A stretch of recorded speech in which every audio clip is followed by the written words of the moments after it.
grind, I make it count, yeah, I'm talking right now. Feel like the comeback kid, got no time to spare. I'm playing with time as it's ticking away. It's ticking away, away. I'm asking why we're on for our lives, not a second to waste. They're ticking away, away, away.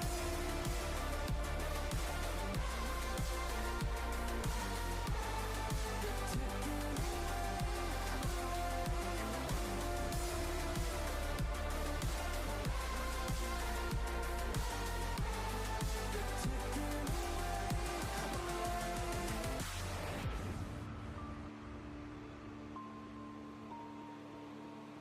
I'll give it one more try. I don't know why, but I keep coming back every time. I want it more than my life. I don't know why, but it feels so right. Why am I playing with time as it's ticking away? It's ticking away, away.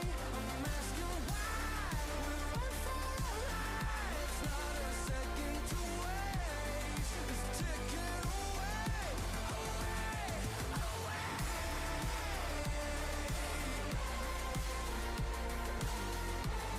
It's ticking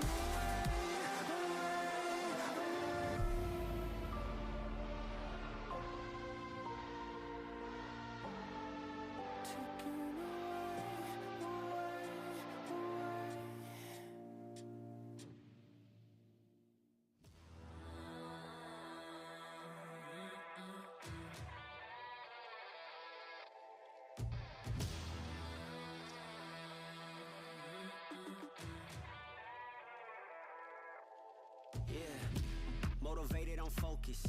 Came a long way from the lowest. Yeah, gotta get it, the mindset, gotta put it in motion. Yeah, this is the moment, gotta one up my opponent. Back then they ain't noticed me, now they know it's me, I'm the chosen. It's my time, yeah, I put that on Bible. No excuses, gotta get to the final. Take all of my idols and turn them to rivals. It's all or nothing, man, the trophy is vital. Game time, bet I'm coming in clutch. No hang time, man, they can't keep up. The game's on the line, seconds on the time. Who can't fight? It's gotta be us. better under pressure, go ahead and let it fall on me. I'm destined for it all, you better call on me. They say what doesn't kill you make you stronger. All that pain, it done made me to a monster. They say what doesn't kill you make you stronger.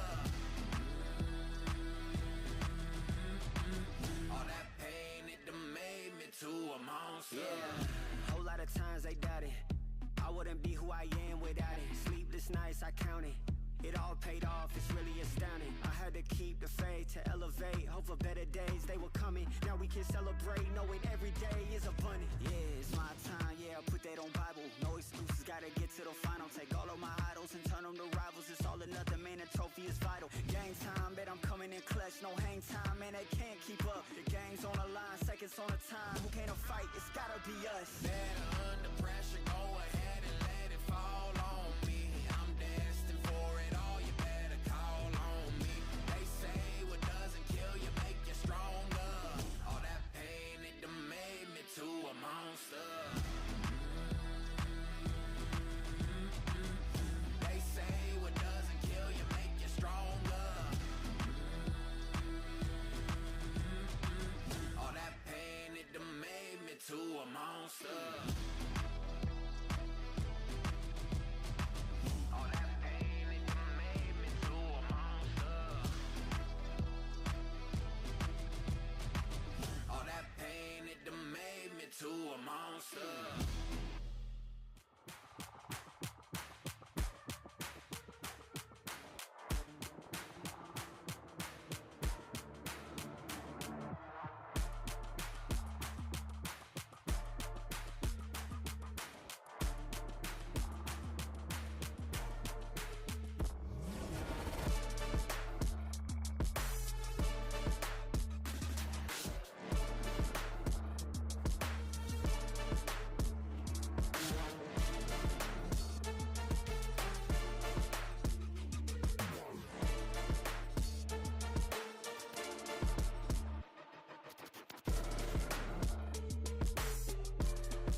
butterfly. I flip a switch, keep a secret, let you come inside. When I run the gamut, but I could never plan it. I keep on breathing when I land it.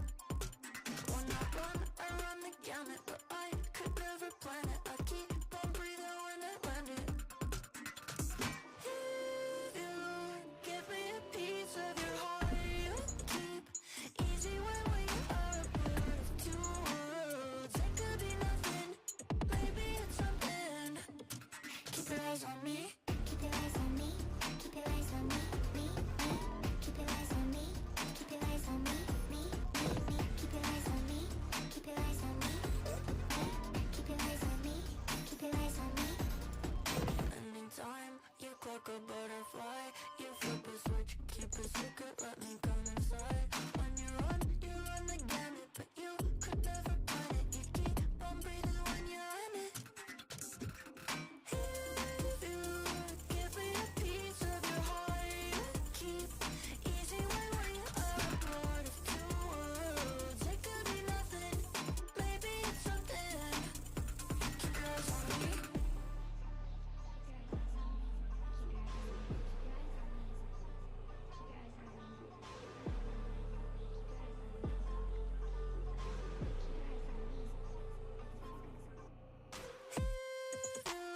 Give me a piece of your heart, you keep easy when we are a part of two worlds. Give me a piece of your heart, you keep easy when we are a part of two worlds. It could be nothing, maybe it's something. Keep your eyes on me. Keep your eyes on me. Keep your eyes on me. Me. Keep your eyes on me. Keep your eyes on me. Me. Keep your eyes on me. Keep your eyes on me. Me. Keep your eyes on me. Keep your eyes on me.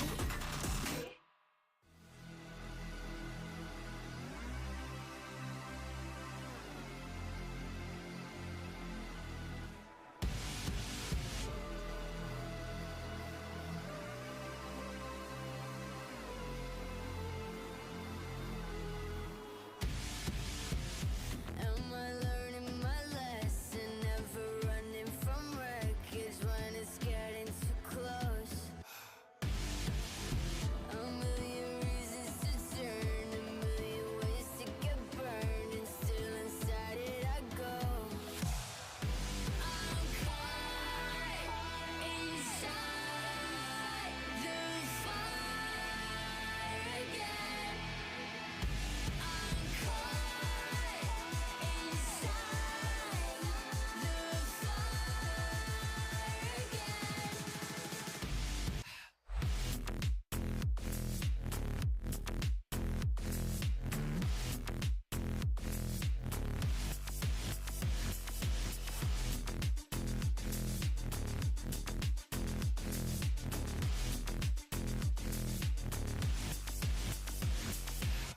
Follow me into the depths of hell. Maybe we're already in it and too close to tell. In another life we might be playing it safe, but not here with fear. Now we're playing with fate. Don't be fooled or mistaken by my angel face. I'm just a hothead looking for a reason to break. I'm the wizard of death. I'll come visit you next. Whisper my name on an X till your very last breath.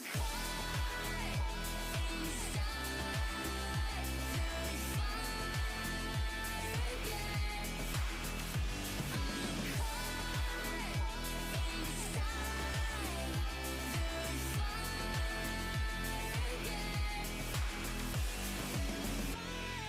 again. I'm caught inside the fire again. Fire again. I'm caught inside of the fire again. I'm caught inside of the fire again. Follow me into the depths of hell. Maybe we're already there and too close to tell. In another life we might be playing it safe, but not here with fear. Now we're playing with fate. Don't be fooled or mistaken by my angel face. I'm just a hothead looking for a reason to break. I'm the wizard of death. I'll come visit you next. Whisper my name on an X till your very last breath. I'm caught inside the fire again. I'm caught inside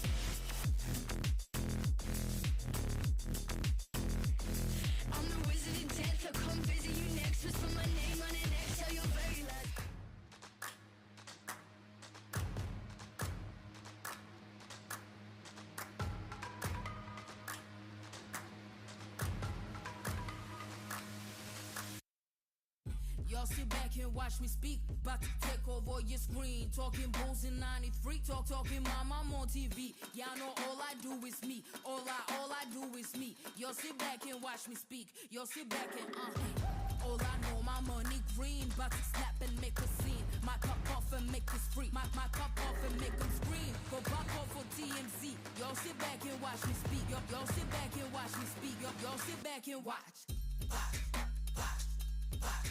Watch me. Watch me. Watch me. Sit back and watch. Sit back. Sit back. Sit back. Sit back. Money long, nothing on credit. I got style, don't catch no feelings. All this bread ain't got no lettuce. I got style, don't catch no feelings. Watch me. Watch me. Sit back and watch. Sit back and watch. Sit back and watch.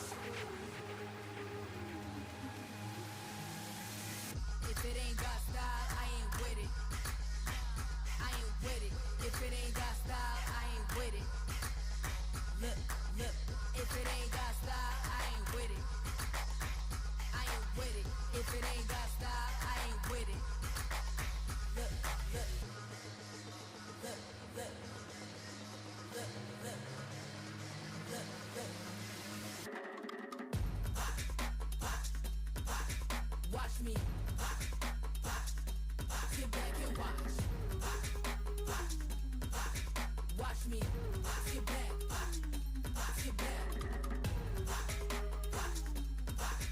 Watch me.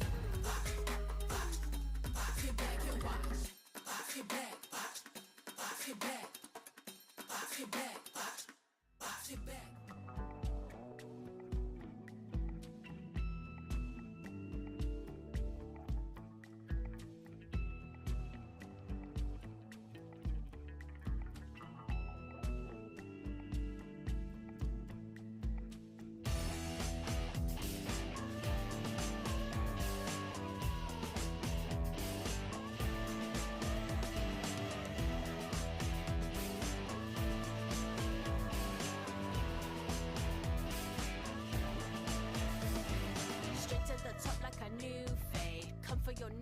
Hoop chain. Wish all you want like you blue cakes, but I'm on the road like I move skates. Settle to the top like it's due date, and I'm never gonna stop like LeBron James. Big dreams, yeah, live large. We go hard to play hard. Dream big, live large. I work hard to play hard. I'm coming for the top, and I ain't never gonna stop. Oh no, dream big. Work hard, play hard, go hard, play hard, work hard, play hard, go hard, play hard. Wearing them out like a bootlace, rise to the top like a souffle. I bring the heat like Dwayne Wade, dishing them out like a food tray. Big bars like I move weights, and I'm serving them up like a food plate. Yeah, big dreams, live large. We go hard to play hard. Dream big, live large. I work hard to play hard. I'm coming for the top, and I ain't never gonna stop. Oh no, dream big, live large. Work hard. Play hard, go hard, play hard, work hard, play hard,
Hello everybody, welcome back to VALORANT Challengers EMEA. We've got one day left after today, which means it is VALORANT Finals time. Time to see who is going to be coming up against Dynasty in the Grand Finals. And today we get, for the first time here in Challengers EMEA Stage 3, to see a best of 5. So, I'm very excited, and as per usual, I'm your host, Twiggy, and I'm joined today by Adam Eccles. How are you doing, brother? Dude, amazing, mate. Thanks for having me on once again. Apparently, I just come for the mandatory game, so you could just call me the biggest mandatory super fan, but I'm here to enjoy both teams today and breaking it down for all. Wonderful. I mean, look, let's take a look at the playoff bracket quickly, because I do want to get your thoughts, obviously, because we had you on a week ago or so, and we were doing the group stage then. Did you expect this to be the top 3? We've got Dynasty, ULF, and Mandatory. No, I did not expect Dynasty to be up there, I'll be honest. I used to play with Waddle, an amazing mechanical player, now turned IGL, and I'm so proud of how he's doing, but I'll be honest, I didn't expect him to do this well.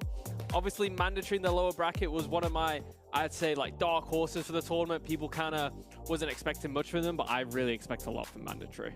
Okay, well, that's wonderful to hear. Yeah, so we do have, obviously, the Italian representatives from the Spanish region with a mostly Northeast team as our first grand finalists here. And then we have ULF and Mandatory, who are going to fight it out today. One for elimination and one to get into the grand final to play up against Dynasty. So really exciting stuff. And obviously, with a best of 5 comes a much deeper map pool and generally a lot more kind of strenuous gameplay towards the end. So I'm excited to see what these map vetoes look like in the end. But let's just get right into analyzing things, right? Because we have a lot to talk about today.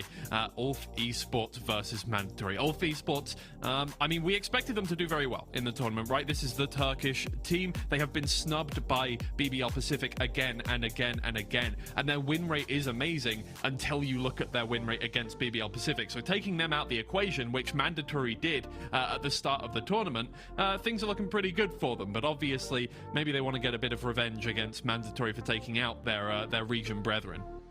Yeah, it can be like that in regions. Sometimes teams just have your kryptonite, right? It's VALORANT. It's very matchup based. Roles, agents, play styles all come into play. You know, rock beats paper.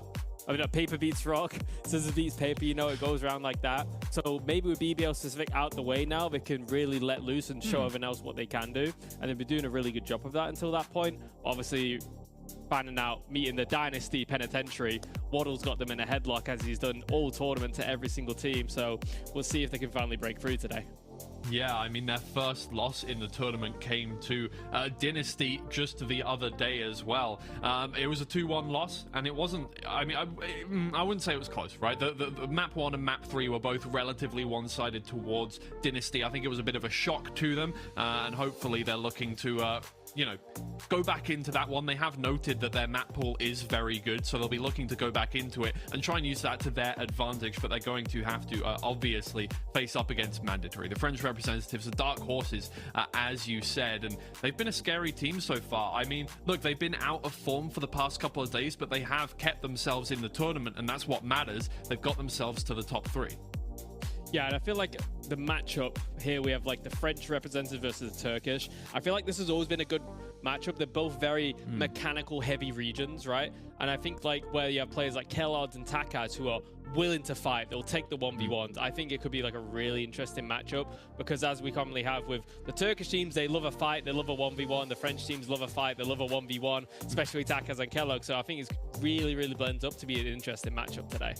Yeah, I mean, let's take a look at some of the highlights from our Turkish side here, because we have seen quite a lot from them. And I think this is one of the sides we've seen so many just you know, one player popping off towards the end of a round kind of thing. I would say less so than some of the other teams. When we've looked at Dynasty, a lot of the time we have seen just 4Ks all over the shop. But for ULF, maybe not quite as many. This is a well-rounded team, I think. And, you know, the fact that they've been living in BBL Pacific's shadow, I think, in their own region for a long time has meant that we have kind of overlooked them, right? We expected BBL Pacific to be in the playoffs, and therefore we expected ULF to maybe not do quite as well, but here they are. I mean, Mandatory did all the hard work for them, getting rid of the opponents that have hamstringed them over the course of their regional tour so far, and they've been doing incredibly well for themselves. As I say, only one loss so far in terms of series, but all of their series have gone so long. Even their 2-0 against the Ultimates had a double overtime in it. Yeah, honestly, the thing is that most impressive for ULF for me is like, I don't think there's a weak point on their team. They're all very level. I've been especially impressed with Echo and Ordaz. Echo, when I've watched him on the Sentinel role, especially on that Cypher, he really gets so much value of just like, I'm saying on this bomb site, you have to come take it off me. And he's going to fight, he's going to hit his shots. And he's done so much work for them that I'm really impressed with their defense in combination with Ordaz, who's on the controller. So we have that Sentinel controller combo of probably the two strongest individual players on the team. It makes it really hard for teams to break down their defense. Obviously, they're going to be up against in this lower bracket final the team that said to us themselves in their first interview when we saw them win against BBL Pacific that they did not really expect to get out of that group. They knew that they were the underdogs. They knew that they were the third favorites in Group A coming into this tournament, and yet they made it all the way through. They did not have a 2-0 scoreline. That would be very difficult to do against both BBL Pacific and Enterprise Esports, but in the end, their map difference was what got them through, and their head-to-head against BBL Pacific as well would have secured that spot in this playoff so far. And look, they haven't really, I think, been in perfect form. I don't think we have seen Mandatory at its best since the playoffs against BBL Pacific. A 2-1 loss against Enterprise Esports to close out the group stage, and a 2-1 loss against Dynasty to start off the playoffs. But they managed to squeeze out a win against Twisted Minds the other day, and have thankfully for themselves had just a very short break because of that. But even that was a hard-fought win, right? Twisted Minds start things off 13-8, and then they fight back 13-11 and just about to get themselves into map 3. But this is definitely a team to look out for. I think, you know, obviously, as you can see from the names in that roster, a wealth of kind of experience in terms of talent, but a player that we have looked at quite a lot because just the amount of outstanding plays has been Takas so far. Yeah, Takas has been one of the stories of the season for me, reinventing himself from that duelist role. Now picking up the second duelist a little bit as well, as it's coming more meta. The Phoenix coming out for this tournament specific as an agent I really enjoy him on. I think it suits him very perfectly, like the very fast, flashy 1v1 individualistic agent. But here we see in the stats, ranking number 3 in ACS, number 3 in damage per round, and number 5 in kills per round. He's taken to this role very well. He's plays a deadlock, he's doing things differently, and it's kind of like a unique role that I like in Valorant, where you have like a player where the meta kind of doesn't favor them, they have to find their new role, and you'll see these individualistic duelist players go into like a Viper and doing amazing, go into like the Sentinel, these like agents where they're able to isolate duels and take their fights. They're still able to perform value and not be as passive as like more of a traditional Sentinel player. So this is the type of player I really enjoy, and I've been really impressed with Takas. For sure. Let's talk about maps real quick, because I think we have obviously noted over the course of this tournament that Abyss, having been added very shortly before the tournament, nobody really wants to be playing it that much. That's what a lot of first bans come down to, is Abyss, or maybe if the other team is very good at a map, for instance, ULF banned Bind against Twisted Minds, you know, they'll try and take those away. But ULF got their rep in on Bind the other day. We didn't think they were going to be so good on it because they banned it against Twisted Minds, but it turns out they have adapted it a little bit. They got rid of the Astra, they added back in the Brimstone. It worked well for them, and I think that is them just kind of trying to reach out those feelers on those maps that they haven't seen so far, or they haven't done well on so far over the course of the tournament, because they know they're coming into a difficult series now, a best of 5 series. They're going to have to play most of the maps in the map pool. Yeah, and we can see here with the Abyss kind of taking the first ban, but like so many different first bans from two teams here shows they're both adaptable, right? We've already seen Mandatory introduce a new Haven comp for this tournament, bringing in the Phoenix. So I think this is something where teams have a bit up their sleeve. They're looking to target ban. Lotus is both really enjoyed by both of these teams, but I think ULF have more flexibility, and that obviously shows the Mandatory doing new comps instead of do new maps potentially. So I think this could be where there could be a little trick card up their sleeve, maybe a Lotus ban to throw a spanner in the works, or maybe this continue as normal. But I think this is like an interesting adaptation that we see in Valorant these days, where when I used to play back in the good old days, it was a perma ban and that was it. You're not playing any of the maps. But now teams are starting to target ban more, and I think it makes a lot of sense for Valorant just with the amount of prep that you can do.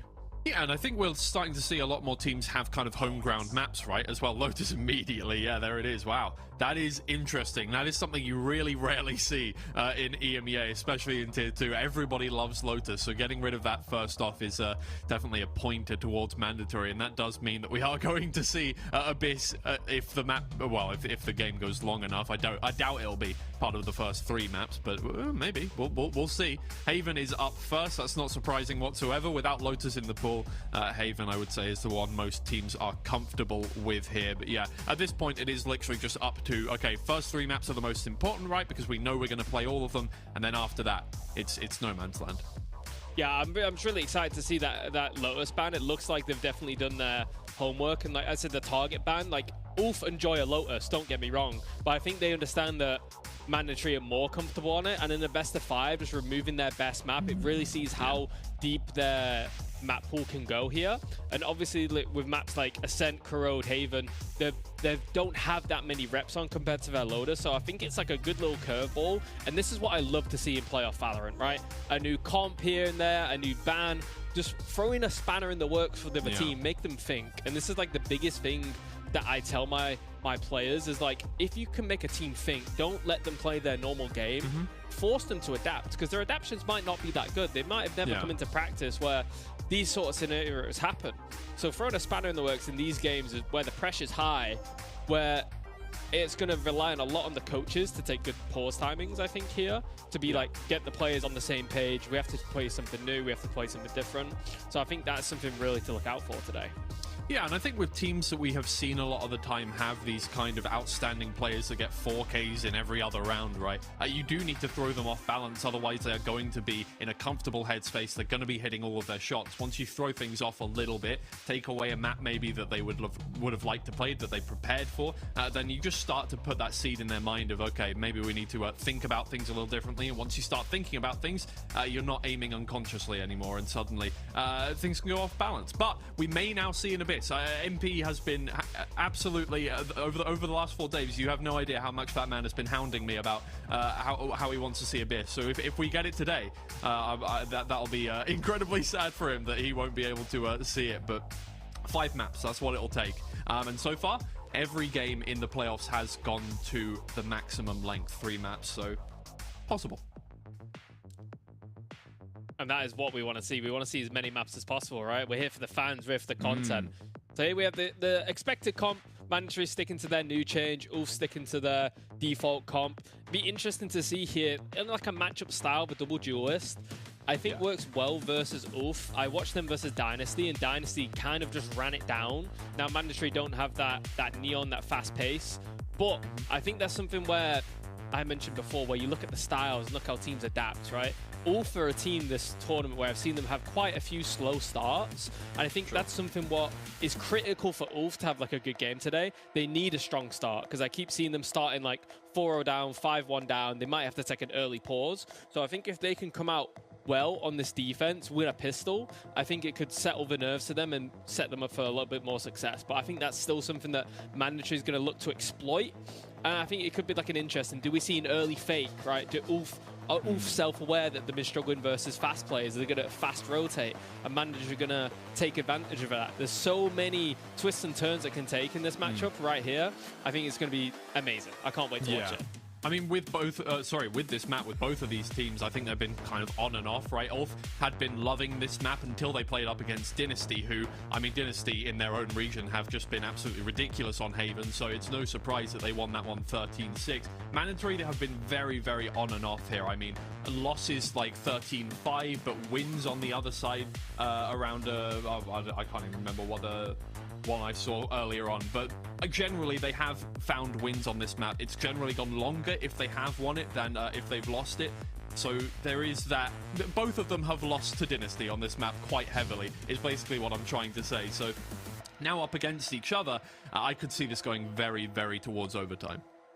Yeah, I could see that as well. Definitely with like the playstyle that Mandatory have. A lot of like back and forth. We see it on Lotus, which is unfortunately banned today. A lot of deposits, take control here, go back. It's a very like French style of play. Like very methodical, very like fundamental Valorant. So a little bit of a curveball here and there, literally coming out with the Phoenix could be really good. I think that's something that we would enjoy to see a lot of the Phoenix plays where the ult's going to come out early. And that's same from ULF. They tend to be a team, especially where they get the ults down early. They want to try and get on the board, get these early rounds and play these little set rounds, these little script rounds. And I think in playoff Valorant, this is like what it comes down to is like when things go wrong, can you fall back to your scripts? Can you fall back to your set plays? Can you have this familiarity, like you said, where in maybe an unfamiliar environment, you have something that you can work on, like a base set? For sure. I think the way the map pools worked out this Challengers EMEA, this stage specifically, a lot of these teams have had very similar map pools, and therefore, you know, the picking a map first, unless it is absolutely out of the blue, like, you know, Team Liquid Academy's Corrode or BBL Pacific on Corrode as well, something like that. You're not going into the first map thinking, okay, this is ours now, it's our map pick, therefore we're gonna win it. Something like Haven with both of these teams, something like Lotus with both of these teams, they're both quite confident on, maybe not confident enough that they would pick it in a best of 5, apparently, but you know, you're going into this one thinking, okay, whoever wins this map, and it could be either of us, will have such a massive advantage going in to the rest of the series, especially in a best of 5, where you can really make that, you can push it onto the enemy, right? You get 2 map wins, suddenly it's all on the opponent to try and bring it back against you. So I'm excited to see how much fire we get into the first map of the series, because some teams, they take a little while to warm up and are better towards the end of a best of 5. Some teams are really, they come out the gate swinging, right? They may have been playing in the pro city kind of tournaments, or not tournaments, but scrim kind of situations, and therefore have been warmed up already. But everybody has a different warm-up routine, so I'm interested to see who will come out on top to begin with. Yeah, I think this is where Mandatory just lean on their experience, right? They have a lot more like professional experience, some of them being in VCT, where they are going to have these long days with maybe some delays, maybe best of 5s, maybe all this kind of stuff, even going back to CS pedigree, right? ULF, they don't have that same experience, right? So this is where they could maybe come out swinging too fast, go 2 maps up, but then just be like, no energy for the final 3. So it's like you really gotta bide your time, and this comes down to like experience of just like looking after yourself as a player. Are you sleeping good? Are you having good water? Do you have snacks? Do you have your bananas for energy? Do you have all this kind of stuff, right? And this is like, it sounds silly, but these little things matter, because at the end of a best of 3, players are normally exhausted, right? But then you could have potentially 2 more reps after that. So it is one of them where experience is going to mean a lot, and we're going to see how we see that. We're going to see the energies in the team. Are they going to keep it up? Is the energy going to be good? It's like, because like you said, you can lose first map and the pressure's kind of on. But I think with these 2 teams, like with the Lotus ban coming in, I think it's both of them just looking at each other's like deeper map pool. Like, how deep can you go, right? And I think that's kind of what the test is today. How deep does your map pool go? How deep is your strat book? How comfortable are you on your not insta-pick maps, right? So it's a really good test for them today, and I think that's going to be really interesting to see how that plays out and what we get. Okay, guys, I have a quick update for you on the game. You might have noticed that we're doing run-on sentences a little bit, and that is because we're trying to compensate for a little delay in getting into lobby. That's absolutely fine. We've got about 4 minutes or so until we get started, so I'm going to ask you a question now so that we can fill for more time. Look, my question is to you: who do you think in a best of 5 out of these 2 would beat Dynasty? I'm not saying now, you know, who do you think is going to win this series? Who do you think is best suited to beat Dynasty if they get to the grand finals?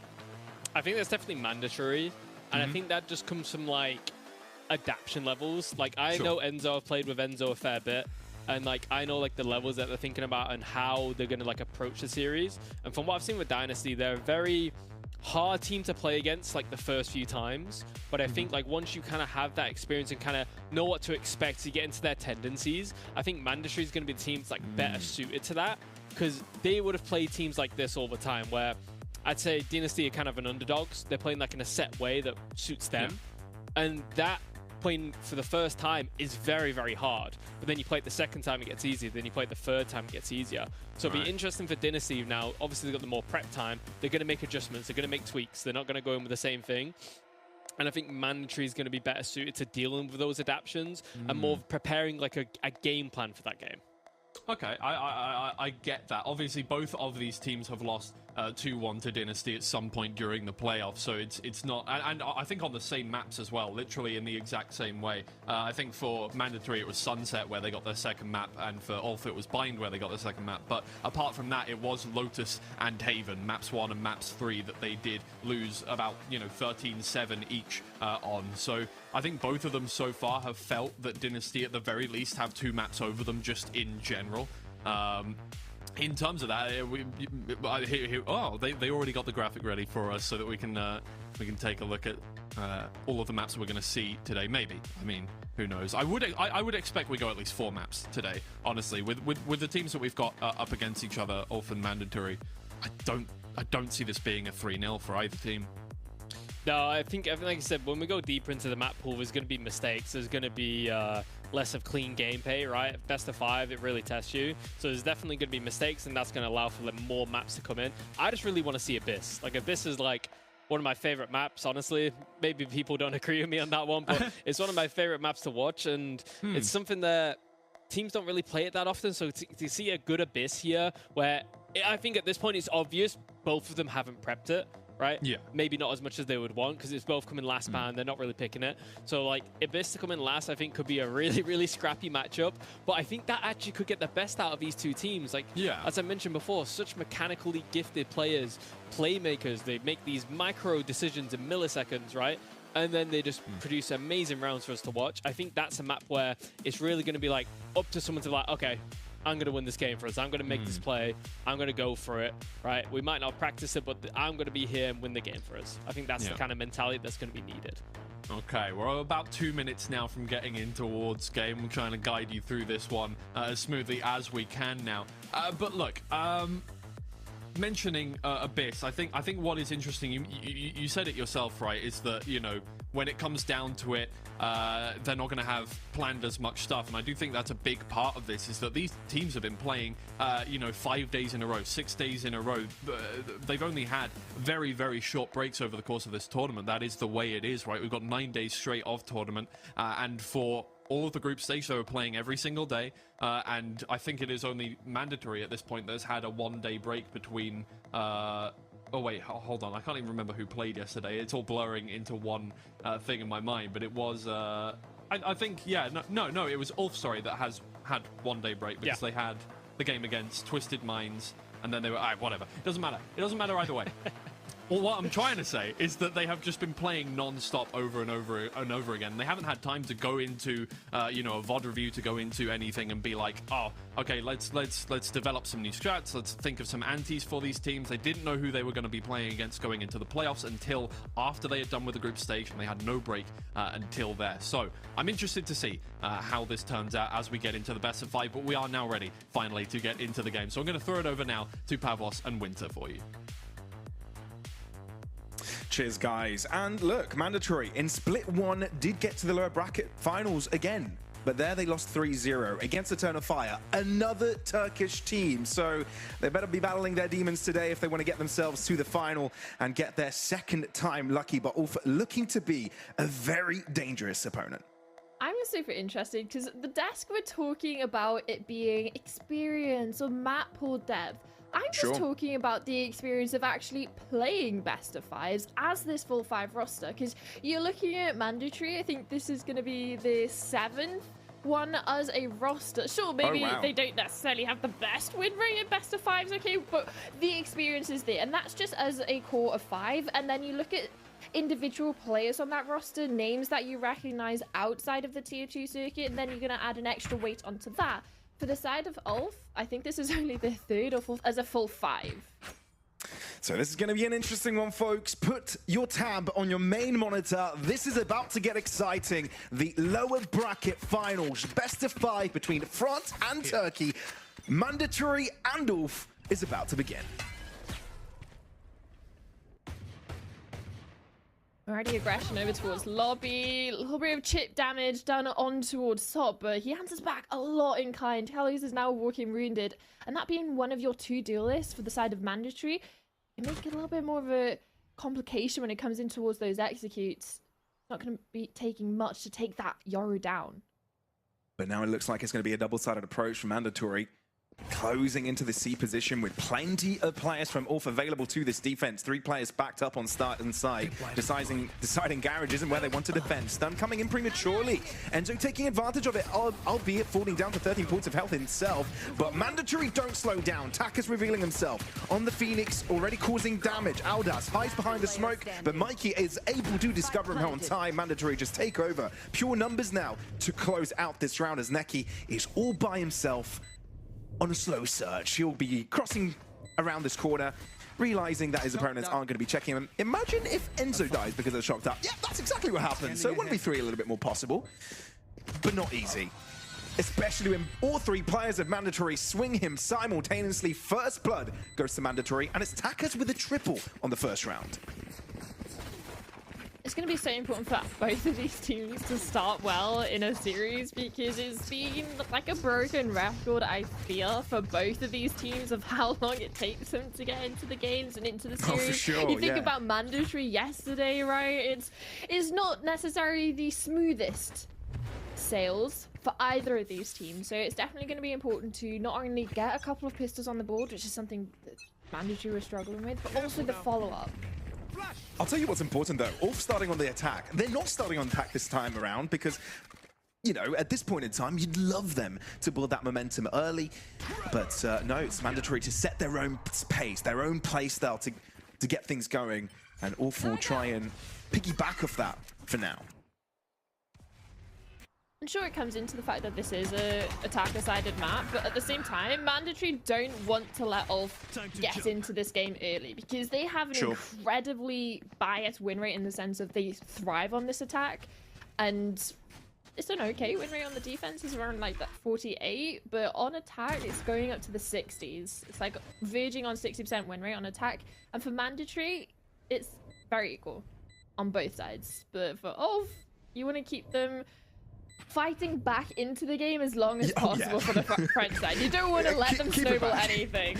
Yeah, give yourself enough of a handicap for later on, I guess, is what Mandatory are going to be trying to go for here. A couple of players have fallen already, and it wouldn't be unlikely for Kellex to drop, but he's not taking that fight, knowing that his teammates do have this one under lock and key. But 3 survivals, not too bad of an ordeal, but just 1 Vandal between them.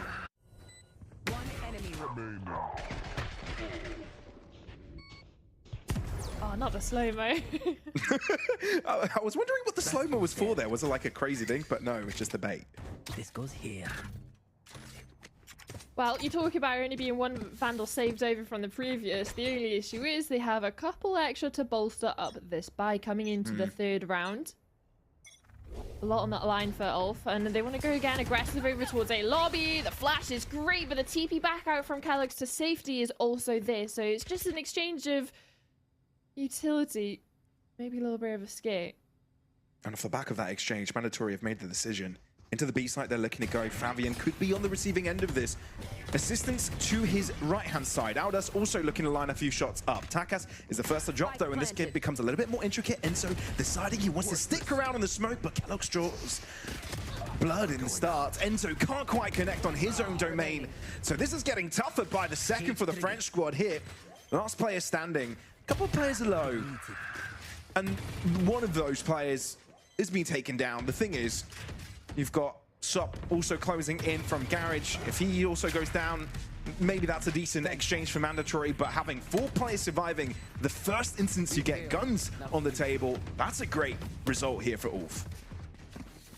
You can see what Mandatory wants to go for, something diverting attentions over towards A and then hitting in towards B, but the only issue is they could not deal with Fabian over towards this backside. They tried to go through towards A-Link, catch off the rotates, but the thing is, even if you were able to get those kills, which, spoiler alert, they didn't, you still can't clear the players on site, because also, off the back of Fabian getting the entry, Audas is rotated in. Then you also have Neki rotating in. So all the rotates were there for ULF because of how centralized that B position is. Mandatory needed to win some fights, but unfortunately they didn't.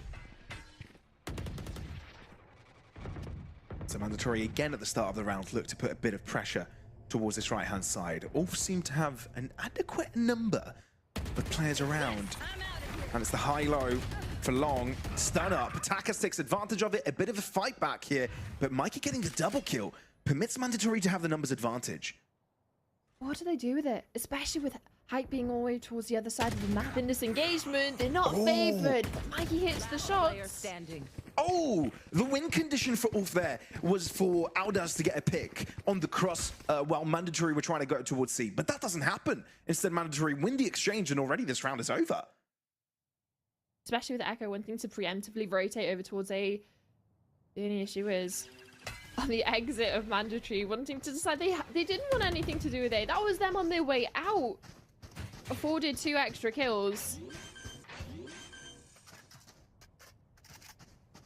I'm just looking at the ultimates that they're going to be having going into the next couple, right? For the side of Mandatory, you have Takas's ult online. Kellogg's is getting close as well. Not really much there to talk about for ULF, but Echo wants to have a look in. See what kind of damage he can do. Yeah, Echo's been the best in playoffs so far in terms of his headshot percentage. And given how Dynasty have been doing in terms of performance and how well their individuals have gone, they've been topping the charts, so it's kind of unlikely to see another player up there. Echo is 3rd right now in playoffs in terms of rating, followed by Takas as well, both taking up sentinel roles in many occasions. So it's interesting to see the dynamic of these lurker positions having high impact for each of the rosters. We're going to have to look heavily into this head-to-head between Takas and Echo through the series. Talk about being sentinel. He's on the first map of the best of 5 on the duelist. Not this time, yeah. Come on, let's go. Well, he is originally a duelist. Watch your eyes. Show us what you got.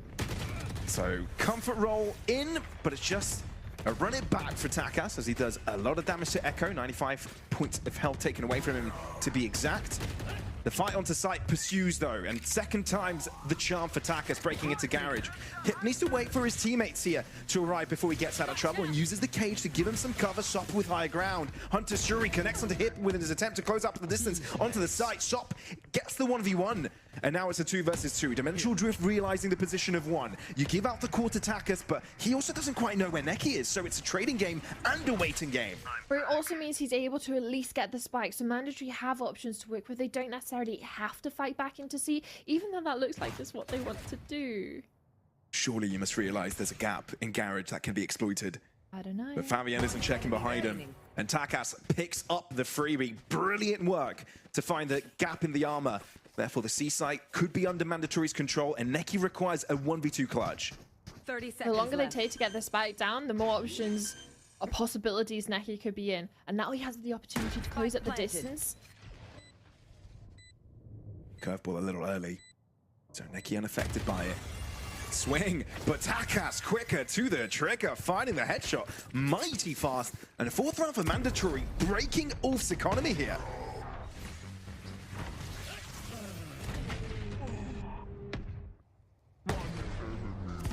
Yeah, it's just the gap that's been left open. Wanting to get the timing right of retweeting back in towards spawn, but unfortunately Takas is there waiting already. And the thing is the initial run it back, right, doing so much damage onto Echo, even though he doesn't necessarily get the kill, it opened up the C site initially because Echo couldn't hold on to it on 7 HP on his own. So you do get value from it. Yeah, it gives him space, and that's exactly what you want from your Sentinel Flex duelist player who's playing onto the Phoenix in the first map. It's so crazy seeing Takas's development. He was like the duelist wonder kid on his run in Ascension in 2023 with Gentlemates. Was one of the hot prospects jumping into VCT. Obviously didn't have the best of performances there with the rosters he was in, the different iterations of them at least. And now has another chance at this. And Mandatory seems like a decent, yet another all-French project, by the way, he's part of. Ooh. Freebie for Enzo, not too bad. Picking up Echo here. Aldaz barely holds on to his life, also being sprayed upon.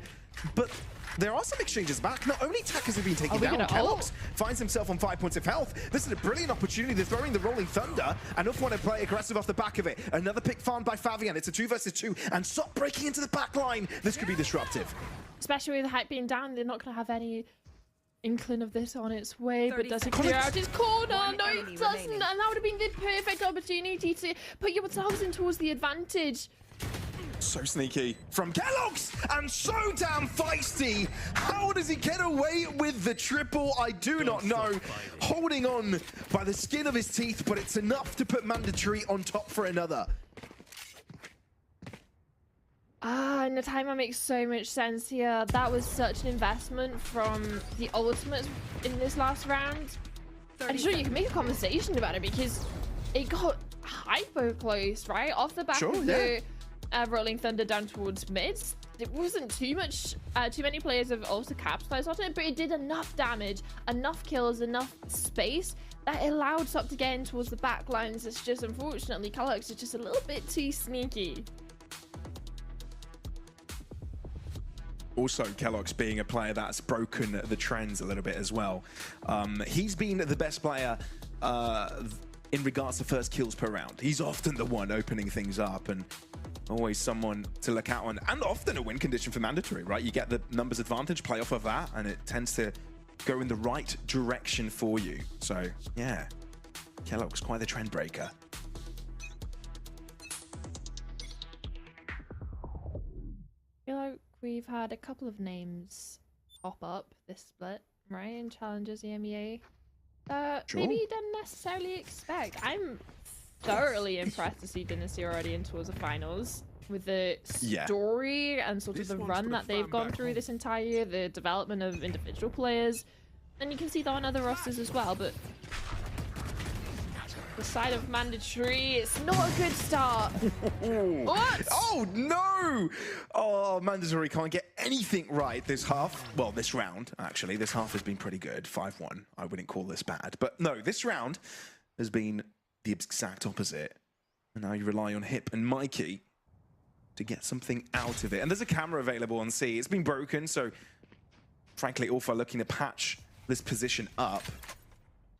Smoke to make ULF wonder whether they are closing up the distance here, but no, it's just a maneuver elsewhere. But if you're ULF, you don't really want to budge around too much, do you? You know you've got the player's advantage, just hold out the entries. I mean, just look at the across the map, right? You have Echo holding down towards C, a trip for Garage, you have a double setup over towards B, you have Sop on an operate angle towards A. They don't have to do anything unless Mandatory have something to say about it. Get some questions going, break the trip towards Garage, go silent. Cage triggered. Paranoia expended. 30 seconds Push left. out from Hip. He's got a break through, perhaps, Mikey. Teasing Echo. Making them busy in this area. Out of the smoke, though, Hip could find someone by surprise. He can hear the footsteps, the commotion, but now Aldaz is looking in this direction. Headshot lands, 13 seconds. Now you need to get the spike and the pick and the plant, but yeah, that's not happening. No time. Can't even find the pick up there. Echo, that is really, really clean stuff from him. Again, continuing his success in terms of headshot percentages. And that's ULF with a second round here. This is criminal. Oh, he thought the TP came in towards backside, turns around and still able to readjust on towards the window player. Massive kills from Echo towards the end, but that's to open it up. That's exactly what you want. Good start, not only in the round, but being able to continue that forward, only losing one player. Careful now.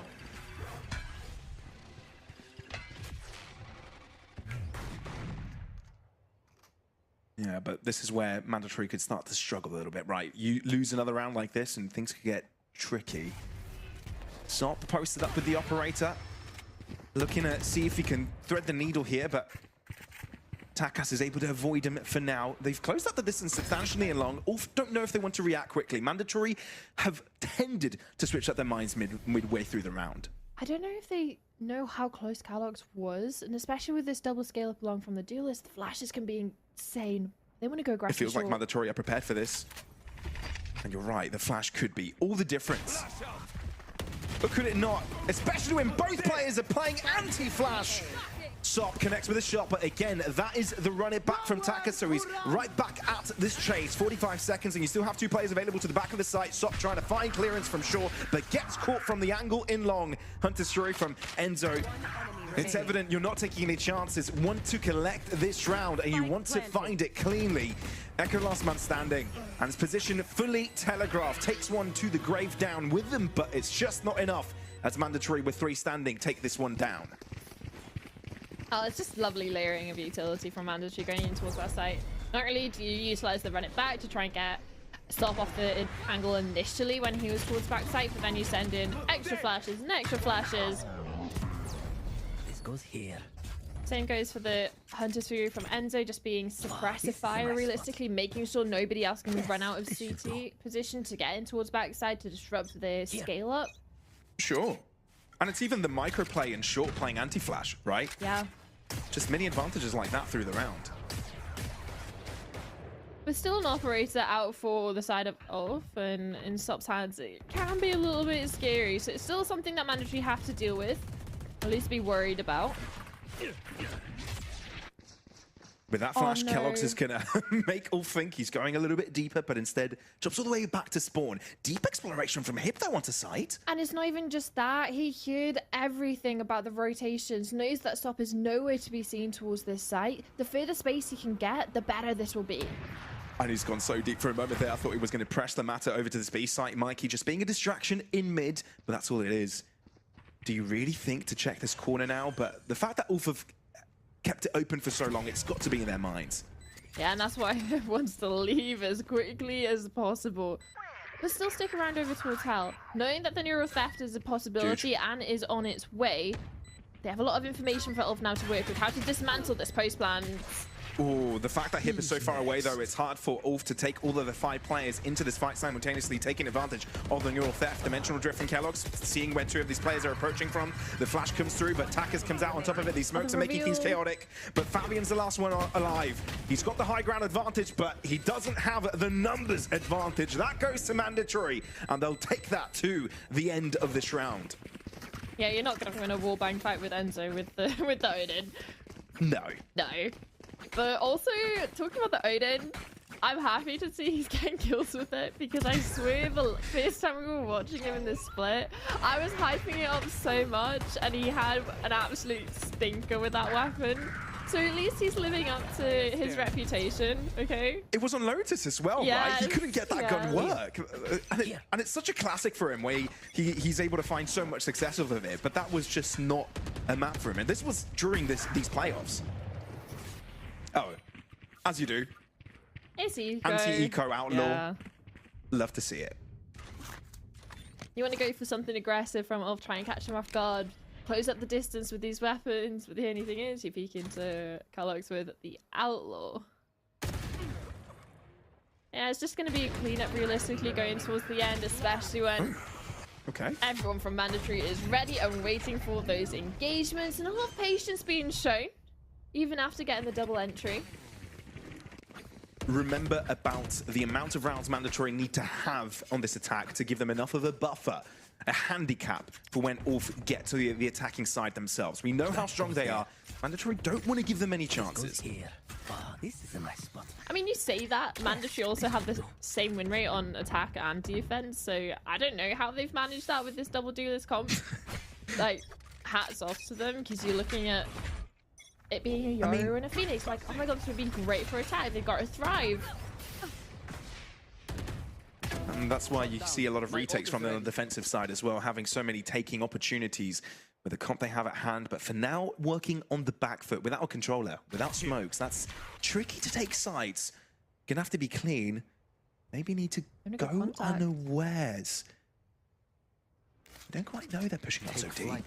Now, with the outro, that shall be revealed. They get the jump onto Sop. The information can't be relayed soon enough. Neki fights back though, but with hit dropping, Mandatory still on the back foot, and by quite a mile as well. 2 players to the fort of ULF. This is the best chance this Turkish squad has had to pick up a round in a while. And especially with hit dropping over towards B, that meant the numbers went in favor even more, but also scared them for any sort of possibility of a lurk or a flank or anything like that. Got annihilated. Now it's Taka's taking up the mantle, Brutus are peeking towards 2. And now all eyes on Enzo. Spike planted. Yeah, this is a tough one. The only way he wins this is if ULF troll it. Paranoia on site. Enzo hiding away. That's a double kill already. And now a 1v2 is possible, especially with the 2 players separated. Doesn't check his long side though, and that is where Neki is. Triple kill for him overall. You can't help but feel for him getting a bit scared there, to be honest. Yeah, you have a little bit of a reposition, attack a little bit closer in towards default, then yeah.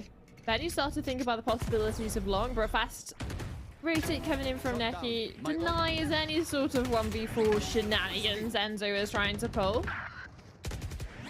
And this is exactly what they need, right? From the side of ULF, like, we're talking about it, it's gonna be a favored side once they switch over in towards the next half, but being able to stabilize the last couple of rounds now, get it to a 4-8 scoreline, it's only going to benefit them going forward. And they have a lot of things to be able to do that with. A double ultimate coming in from Neki and Favia, and you're looking at that. The retakes were going aggressive.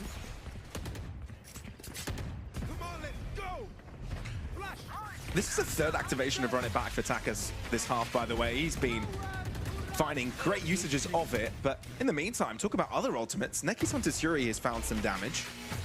A collection of a kill. Mandatory don't slow down at all, though. Look how fast Kellogg's has maneuvered into long. Out as TPs. I wonder if you checked this position. The Paranoia has been expended, though, so now you know where to lurk. Sop also appearing for reinforcements. Finds the ledge and the elevation advantage to connect with a headshot. Mandatory's attack falls to pieces. A little bit lopsided there. If Takas comes alive, maybe there's a chance. Create some space with himself for the wall. Enzo gets another but a 1v3. Again, hard to believe he's got this. I don't know if he reads Neki's positioning. Gonna be a tough one to hard clear. Don't think he's... Ooh, steps. Yeah, the first step. Okay. Ooh, but yeah, it's easier to connect the headshot with the Phantom. Well, there you have it. That's 8-4 when it comes to the round score. Mandatory, a decent start to their attack. But ULF, this is where they come alive. Their attack is what's dangerous. We'll have to see if they have what it takes to make the turnaround in map number 1 of this lower bracket final. Neutralized.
And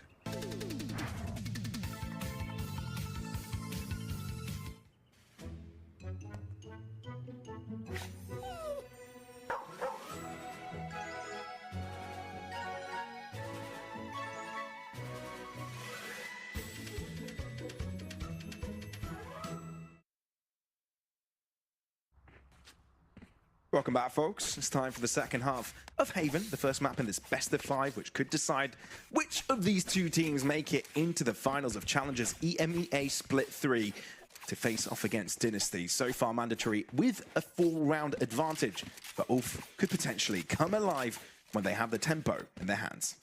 And that's exactly what they need. They need to get the tempo, right? And it starts with a pistol, because in the first half, it was just drips and drabs of rounds being let through. You can see it even on the timeline. Only 2 they were able to put back to back, and that was just towards the tail end of the half. So hoping to ride off that momentum coming into this one now.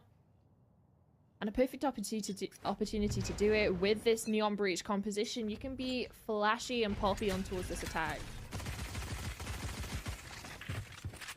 Just some spams early in case of a potential fast push from ULF, but that's not what happens. It's a slow start to the round. You can see the spike slowly maneuvering towards his left-hand side, so likely a double-sided approach for C. They can have early warning signs though with the strip being broken. They also have the opportunity to get players out on towards backside, and that's both the flash players. But do you expect for ULF to go so deep? Enzo's will be holding into this position. He's going to make the call that there is some sort of a gap that can be taken by ULF, but Alda's getting the pickup will make the decision easy for ULF to completely rotate away, pivot into this A site. Sure, you've got Botakas and Kellogg's trying to close up the distance, but it's a double fake into C once again. It's because Echo has not moved and so much space for this player here, knowing that people have rotated off, a lot to do for Hype, but unfortunately it's just the one. Now coming in for the retake, you're looking towards the both double duelist players, right? They have flashes to work with, but they need kills. Yeah, I already like the game plan of ULF when it comes to round number 1. Just taking matters to their own hands, forcing a weakness in the map, and from that, playing mandatory as if they were an open book. So pistol round goes to ULF, the best possible way for a potential gap close. One enemy. Enemy remaining. Sorry, I find that cool. I mean, if you're mandatory, you don't have to worry about the gap close just yet, right? The worst it's going to get at this point would be that 6-8 before they're able to get weapons back out online. So they still have a little bit of a buffer to work with. My eyes are down. It's just trying to make this as expensive as possible, because how teams have been trending getting 3-4 rifles out in the 3rd round, it's kind of scary. The double marshals are a bit scary for ULF as well at the same time. It's not like mandatory are taking these longer exchanges. They have broken through deep in mid. Aldrone revealing his position. Shock darts aren't quite landing where Neki would have liked. Hip completely unscathed off of it. Mandatory.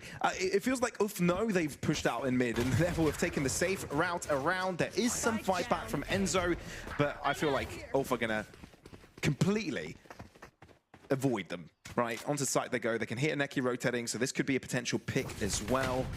Great flash. Tackers close up the distance. That's a 3v3 now, but again, heavy weaponry advantage for ULF. Yeah, that's the thing. They've only been able to cover one Phantom, and that's been put on towards Enzo, who's at 22 HP. Like you said before, it's the double marshal setup. No one on this side has any sort of armor. Hey, just Phantom for Ghost. Not the fairest of trades, but Takas is your win condition for this round. Marshal shot goes wide for Echo. But him just existing in this position is such gatekeeping from ULF. Enzo will be picking up the Phantom. Oh, he's not in a position to save, is he? Not at all. He's being closed in on from SOP, so Phantom even recovered from the Turkish side. And that is 2 rounds back-to-back. Pistol and follow-up collected.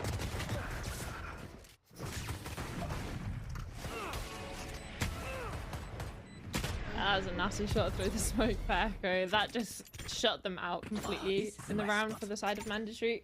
But at least for the side of ULF, they're able to recover that Phantom, right? Because they were in that post plant with the Guardian and 2 Marshals. Not the most ideal weapons to be carrying over in towards a bonus you're hoping to convert.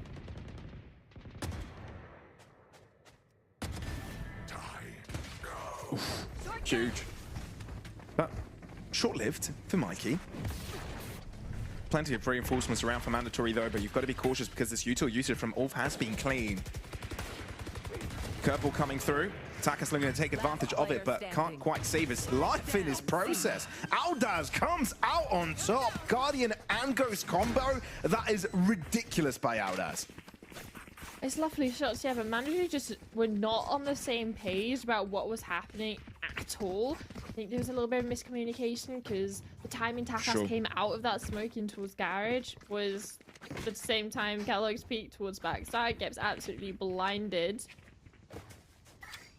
Yes. And yeah, for the side of ULF, they just capitalize on the little mistakes that mandatory are starting to make. I mean, yeah, you're right. I mean, technically, if Mandatory were able to time things together there, they should have had the upper hand, right? It could have been scary, but a bit lopsided communication-wise. It could have been insane. You have a double duelist over towards C, one flashing out from garage, one from back site. It could have been an absolute annihilation of any forces that ULF had on towards the site. Because no one was really playing anti. But after all is said and done, it is ULF that comes out on top, and talking about wanting to string a couple of rounds together, definitely feeding off the momentum they were able to stabilize from before. Want to push it further. Quiet start to the round, but now they want to start to make space. And that's exactly what Echo does over towards mid. Yeah, and as soon as they gain a lot of information on what their whereabouts are, ULF are happy to pull the trigger on some of these pushes. But Mandatory, you've gotten a couple of picks already. You know that one of them is trapped, so you're looking to take advantage of that. Double kill for Aldaz, opening this A site wide. Mikey posted up close, but the Vandal is already taken out of his hands. Ripped off, really. And Hip will try and punch Sop down, but it's a bit of a bar fight on the other end from ULF. Therefore, equilibrium found. Doesn't take long. Mandatory yet to put their hand on the defense. A timeout just to address those exact issues, Pavlos, because this isn't ideal, right? They lost that round 15, and it wasn't just based on ULF playing amazing or absolutely wrecking them on the site hit itself. The cracks are starting to show, right, in the armor of the French side, and that's not exactly what you want, especially when you came into this map. Sure, it is ULF's pick, but you're no like slouches on Haven either. This is a relatively even map, which I was actually surprised to see this as the first pick, especially with Corrode and Ascent up next. This seems like one of the ones that would be left later in this best of 5. But ULF definitely showing why they wanted to pick into this with the little bit of an attacking gambit they put forward. I mean, look, they feel confident on it, and sure, they took a bit of a beating against Dynasty in the upper bracket, right? But over the season, it's been a very reliable map for them, so it seems like they know their mistakes, know how to deal with what Dynasty was capable of doing to exploit them. And look, Mandatory and Dynasty, two very different playstyles, so maybe they know against what Mandatory has in store, they know how to deal with better. Well, we talked about the Enzo Odin. Has already been pushed off the angle that he wanted, off the back of a Hunter's Fury from Neki, but doesn't actually get any sort of tag, so the Mandatory players still are sitting pretty. First blood for Echo. That's got to hurt losing Taka so early. That might make Kellogg's take a deeper angle over towards short, wanting to help reinforce the other side of the map, being able to pull those rotates.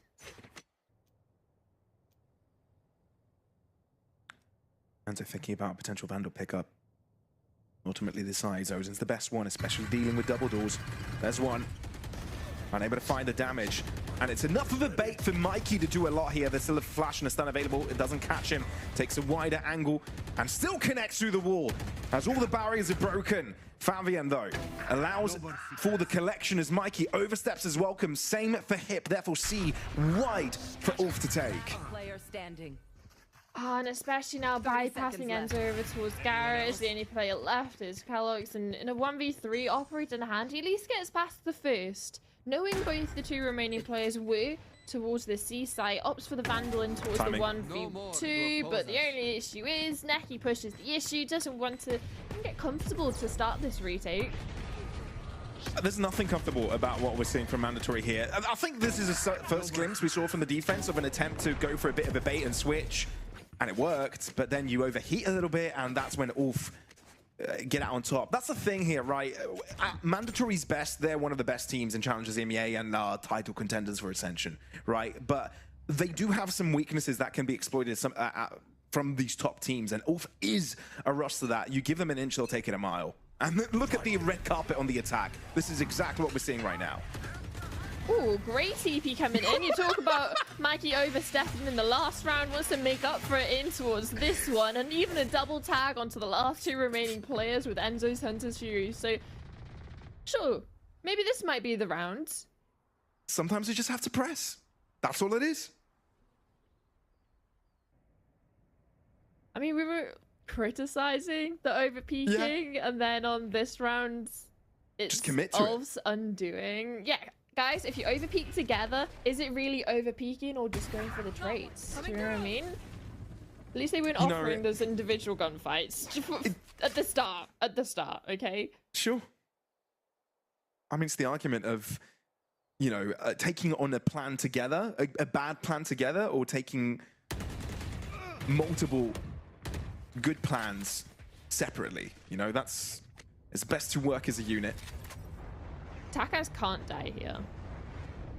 Because if Echo can get a kill, maybe pop the ultimate, then you have a lot 30 more seconds left. information to work with. He's escaped. Oh, and I don't think he knows he's crossed over. Echo could get a double.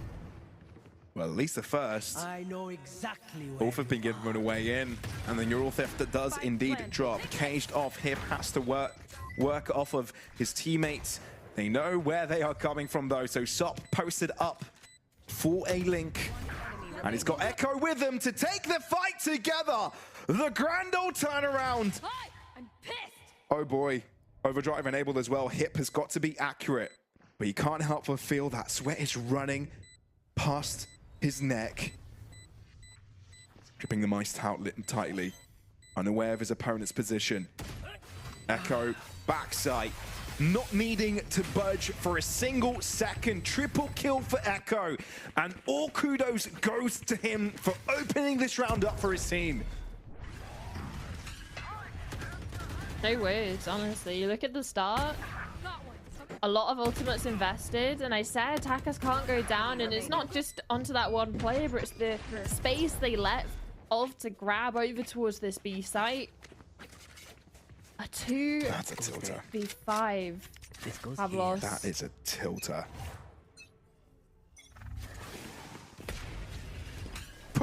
Okay, well, that's not what I expected coming into this second half. I mean, we knew ULF were good, but not that good. I mean, hey, Echo played that perfectly. I said Sure. that the way back in is if they can get their kill onto Takas. Absolutely did. Pop the neural theft, then they had so much work with a double peek into the two players towards Link, and it was the only way for them to get out of it.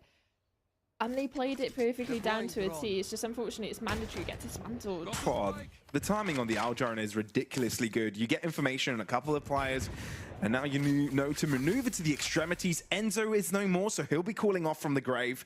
This is not looking great for Mandatory. There is a bit of a response having two players to the back of this A site, but they need some heavy lifting done. And Kellogg's has been a start. He's got Mikey near him. Shot posted. Kellogg's connects with a headshot, and Mikey does as well. A wider angle taken up by Fabian. Takas can't deal with it quickly. Oh, that is rough by Neki. Is away in for Mandatory. Rolling Thunder to keep them back. 30 seconds Neki wanted to go deeper. 10 bullets on his chamber, but he keeps on running, keeps on moving. A site could go to the control of ULF, but they'll never get Sewers. Kellogg's is the one holding on to that for now. As Hip approaches from main, from Spawn. Neki, that's a double. Whatever Mandatory throw, it gets thrown right back at them. And it lands splat on their face. Mikey spotted. Mikey bewildered. Mikey confused.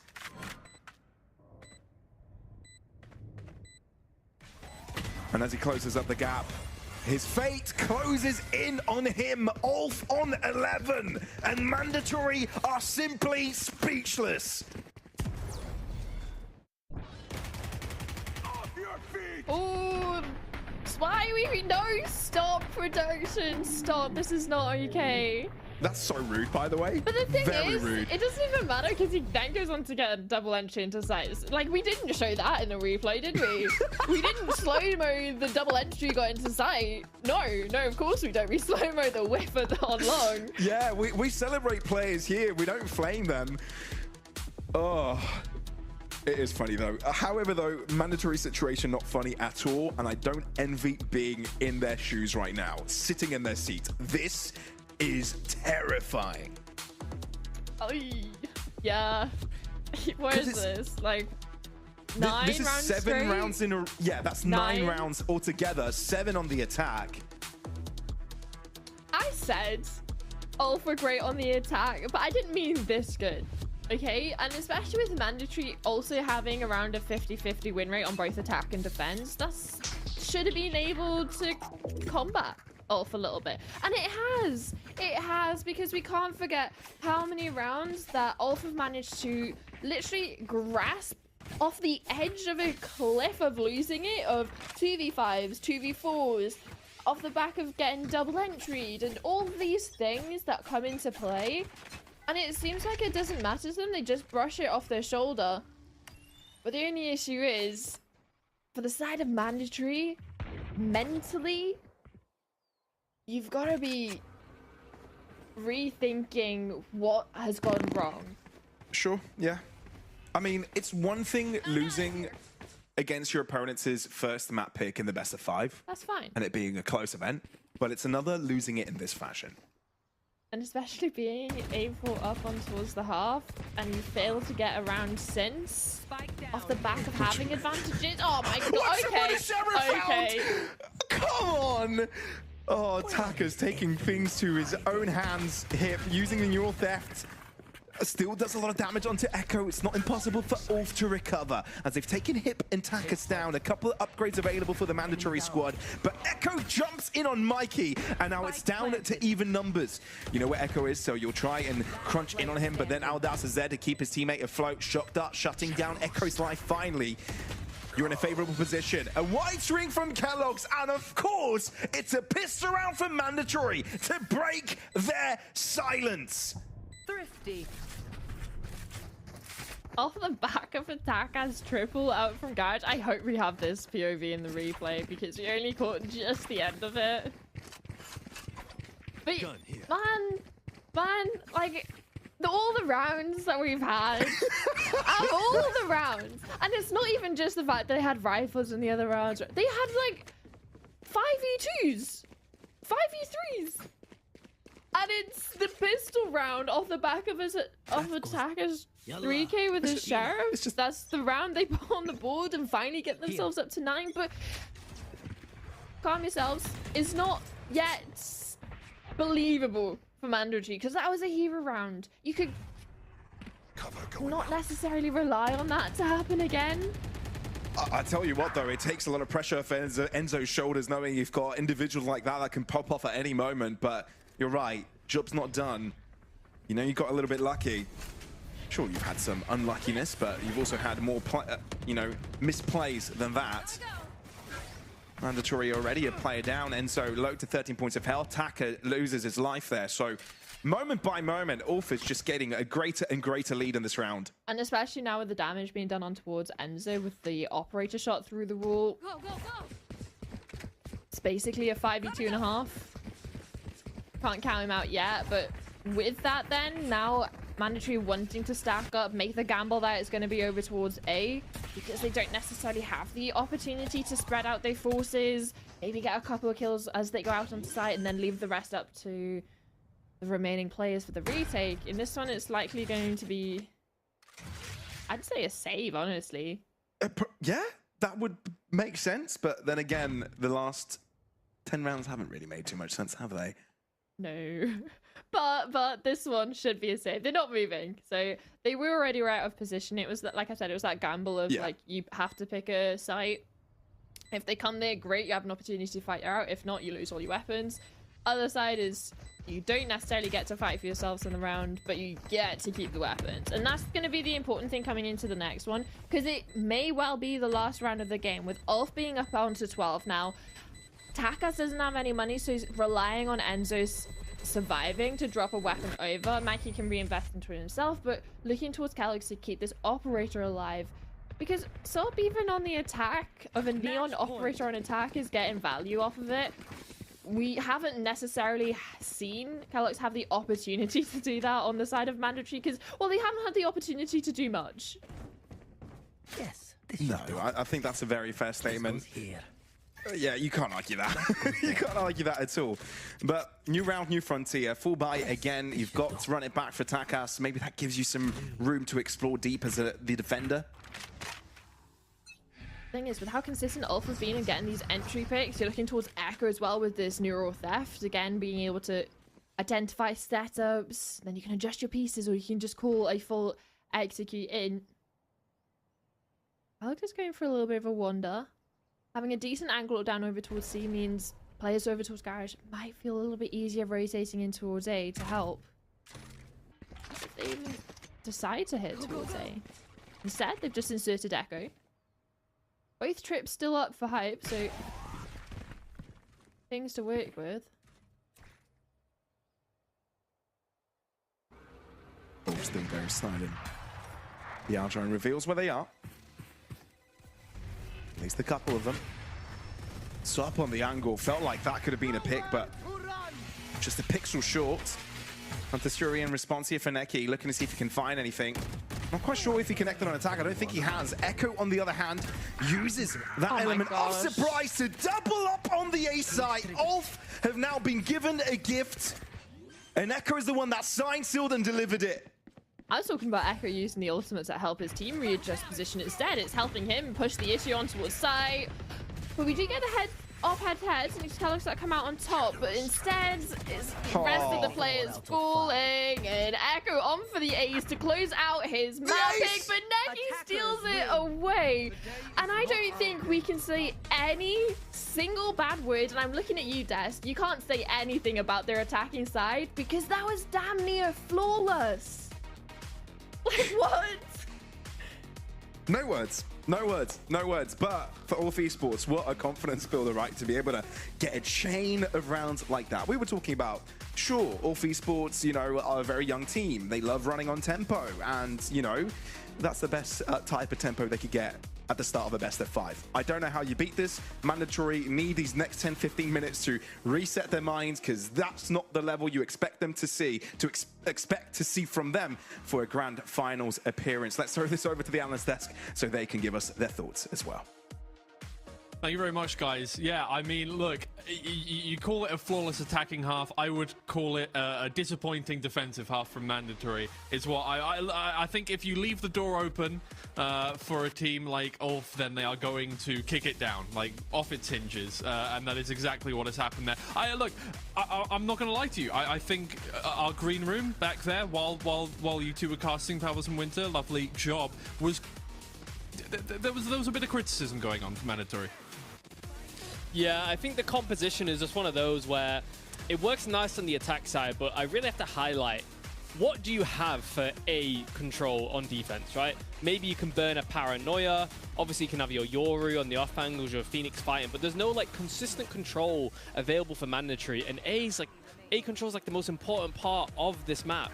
And they have nothing that can consistently work there. So then we see them pivot to the Cypher and like a Yoru, a Cypher and a Silver on A. But then on a free bomb site map, it just leaves everything else so open.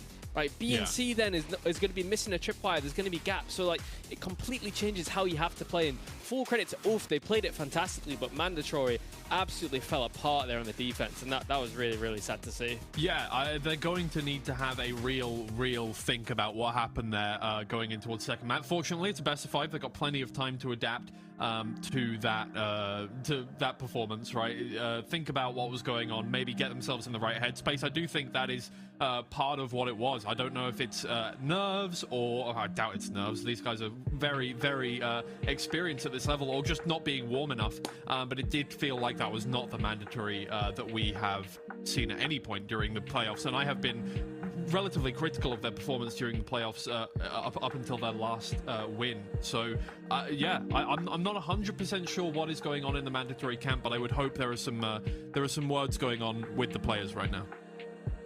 Yeah, I think it's one of those where that composition requires such a different style of Valorant, where they have the right idea, right? They have to make it scrappy, especially double duelists. You have to go for the fights, but the execution and like the team play around these fights was not it, right? We saw multiple times where Mikey, for example, was taking a 1v1, another player was taking a 1v1, right? We have to make it scrappy, but your values make it scrappy together. We have double flashes, we have recon. Let's combine these together. Let's do a mid retake. Let's do an A lobby retake, right? And we saw the success from that on the pistol round where Takas came out garage, got the free K with the sheriff. That's how they should have been playing their gun round. So maybe it was a bit of like overconfidence, like too much of a tunnel vision. Oh, we need to take fights. So end up taking fights in the wrong places, and then especially on that comp with the Cypher having to move towards A, the lack of control that they have, then to be in a 4 versus 5, like they're then forced to make these big risks and big gambles, and they just didn't pay off. Yeah, well, look, fortunately for them, they're moving on to their own map pick next. It's going to be Corrode. They won 13-11 against BBL Pacific on this, their opening game of the tournament. So we will see if they can replicate a bit of that success here against ULF Esports, the other Turkish representatives. We'll be right back after this break.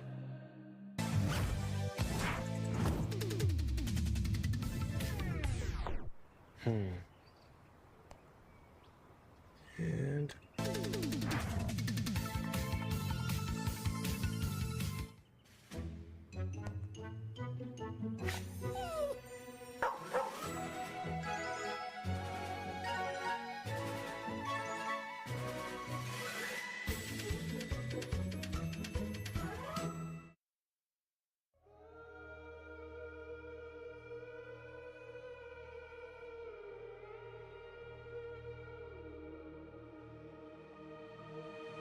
I'm out here in the cold night, running till I barely feel my feet. Wanna see it through my own eyes. There's no going back, and I'm not afraid anymore. Cause I know I'm gonna be the last one standing. Yeah, I'm not afraid anymore. Yeah, I don't wanna wait anymore. I'm ready to fall, I'm ready to rise up. I will do what it takes, I'll run blind straight into the flames. Watch me burn, alone in the shadows. I'll carry you home on my back. If it's you or me, then I'll take the shot. Still they say I'm the villain. I scream and nobody listens. Still they say I'm the villain. Too bad you can't take me down. See that I'm surrounded by predators. It's critical, they got me in my element. It's dirty how you trying to keep it elegant.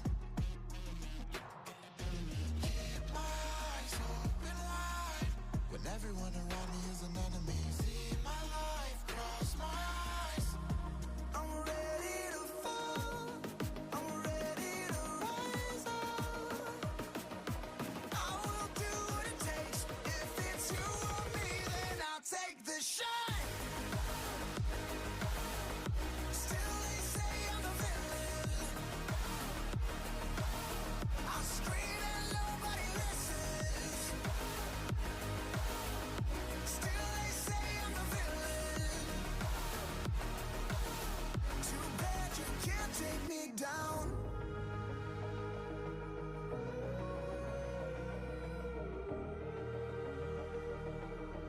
Too bad you can't take me down. You can't take me down. I'm ready to fall, I'm ready to rise up. I will do what it takes, I'll run blind straight into the flames. Watch me burn, alone in the shadows. I'll carry you home on my back. If it's you or me, then I'll take the shot. Still they say I'm the villain. I scream and nobody listens. Still they say I'm the villain. Too bad you can't take me down.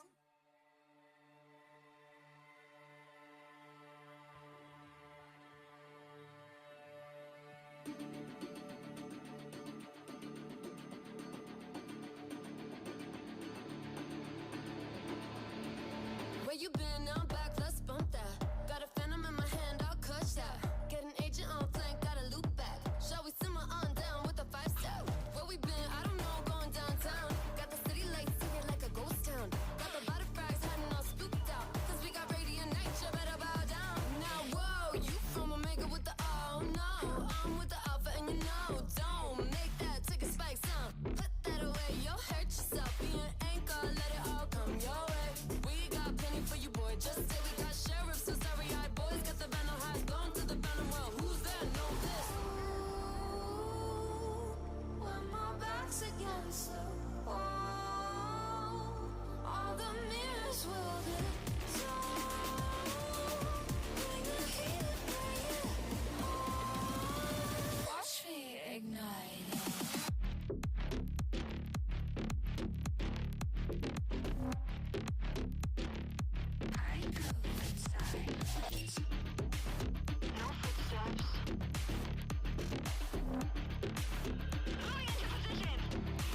I'ma take you all down like dominoes. I'ma take you out with another spike drop. Overheated, but I love to lock and load. I hear the echo, I hear the echo. Bang, bang, run it back. Team with the versatile, ta-ta-ta-ta all day.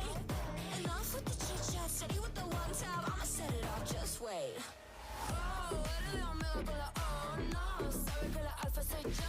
Go, vete, vuelve cuando no estoy así. Desapareció. Oh, como piensa que no. Traigo la peña, la de sheriff fellow. Llamo chatarrero que se va a hacer rico. De lo que dejaré el tipo al suelo. Ooh, when my back's against the wall, all the mirrors will dissolve. Bring the heat, bring it on. Watch me ignite it.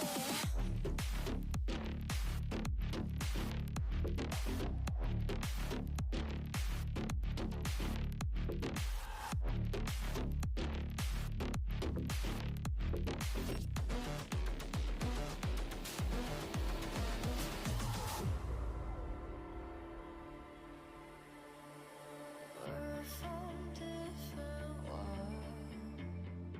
Mirror, mirror eyes. Can you feel the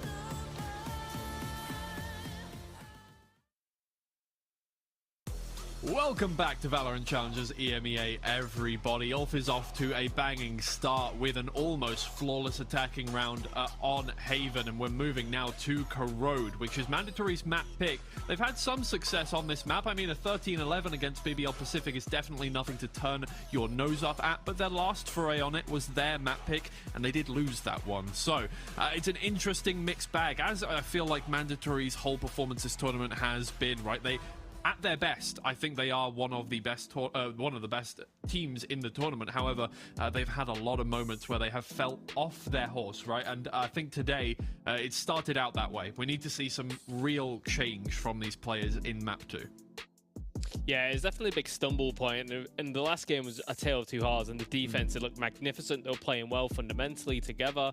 Then they get to that attack side, that defense side, swap that around. Then they get on the defense, and then they're really struggling. They're taking individual fights when they shouldn't. The decision making is not the best. The game plan around the composition is very questionable, especially that being like the main weak point. They didn't really have any creative ideas to how to deal with that, and I think that's like a big issue.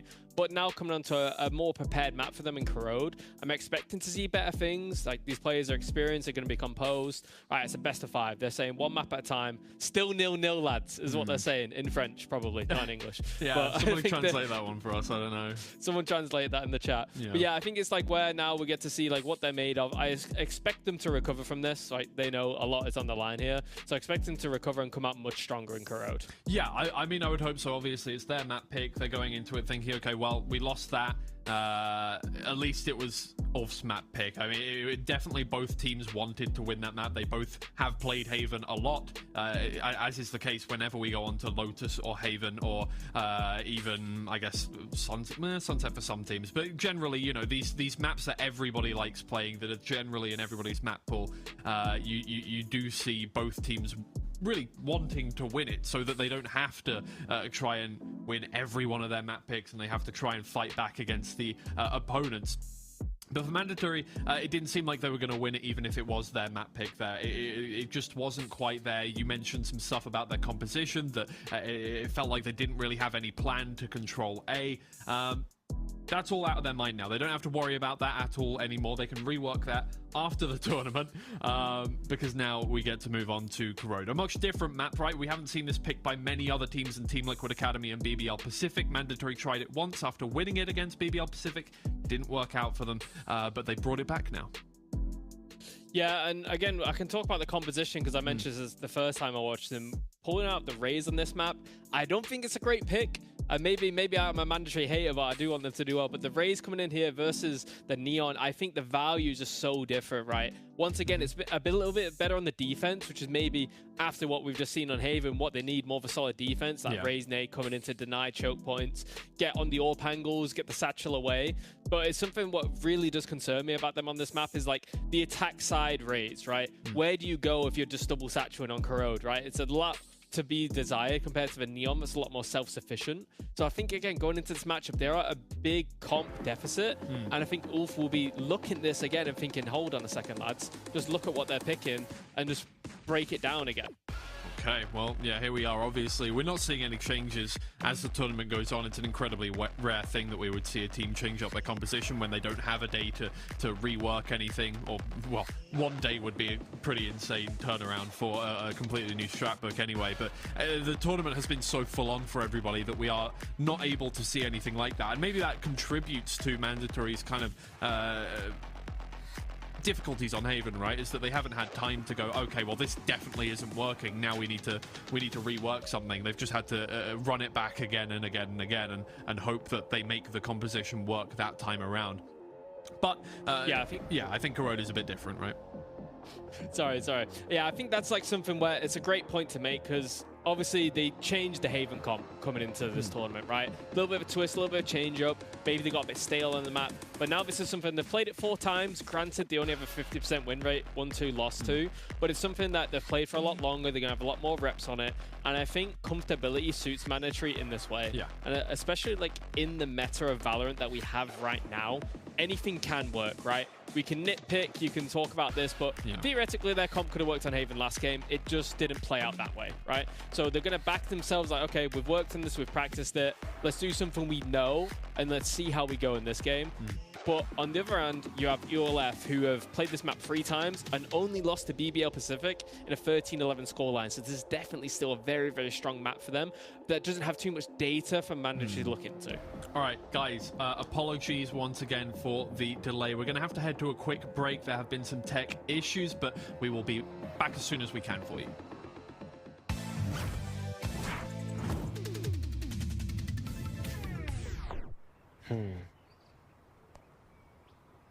And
rise to the top like a souffle. I bring the heat like Dwayne Wade, dishing them out like a food tray.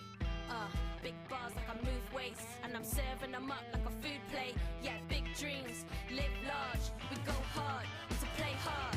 Dream big, live large, I work hard to play hard. I'm coming for the top and I ain't never gonna stop or no. Dream big, live large, work hard, play hard, go hard, play hard, work hard, play hard, go hard, play hard, go hard, play hard.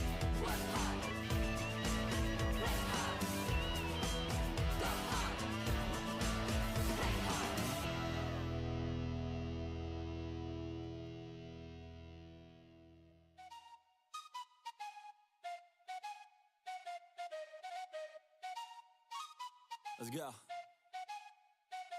I got big dreams, I'ma do big things. Yeah, you see me on the big screen, looking so clean. I don't move slow, I move fast, right past anybody taking life for granted. Yeah, that's too bad. I'd be grateful for everything that I have. You only got this life, you don't get it back. Make the most of it, become the best that I can. Everybody look at me, I got a plan.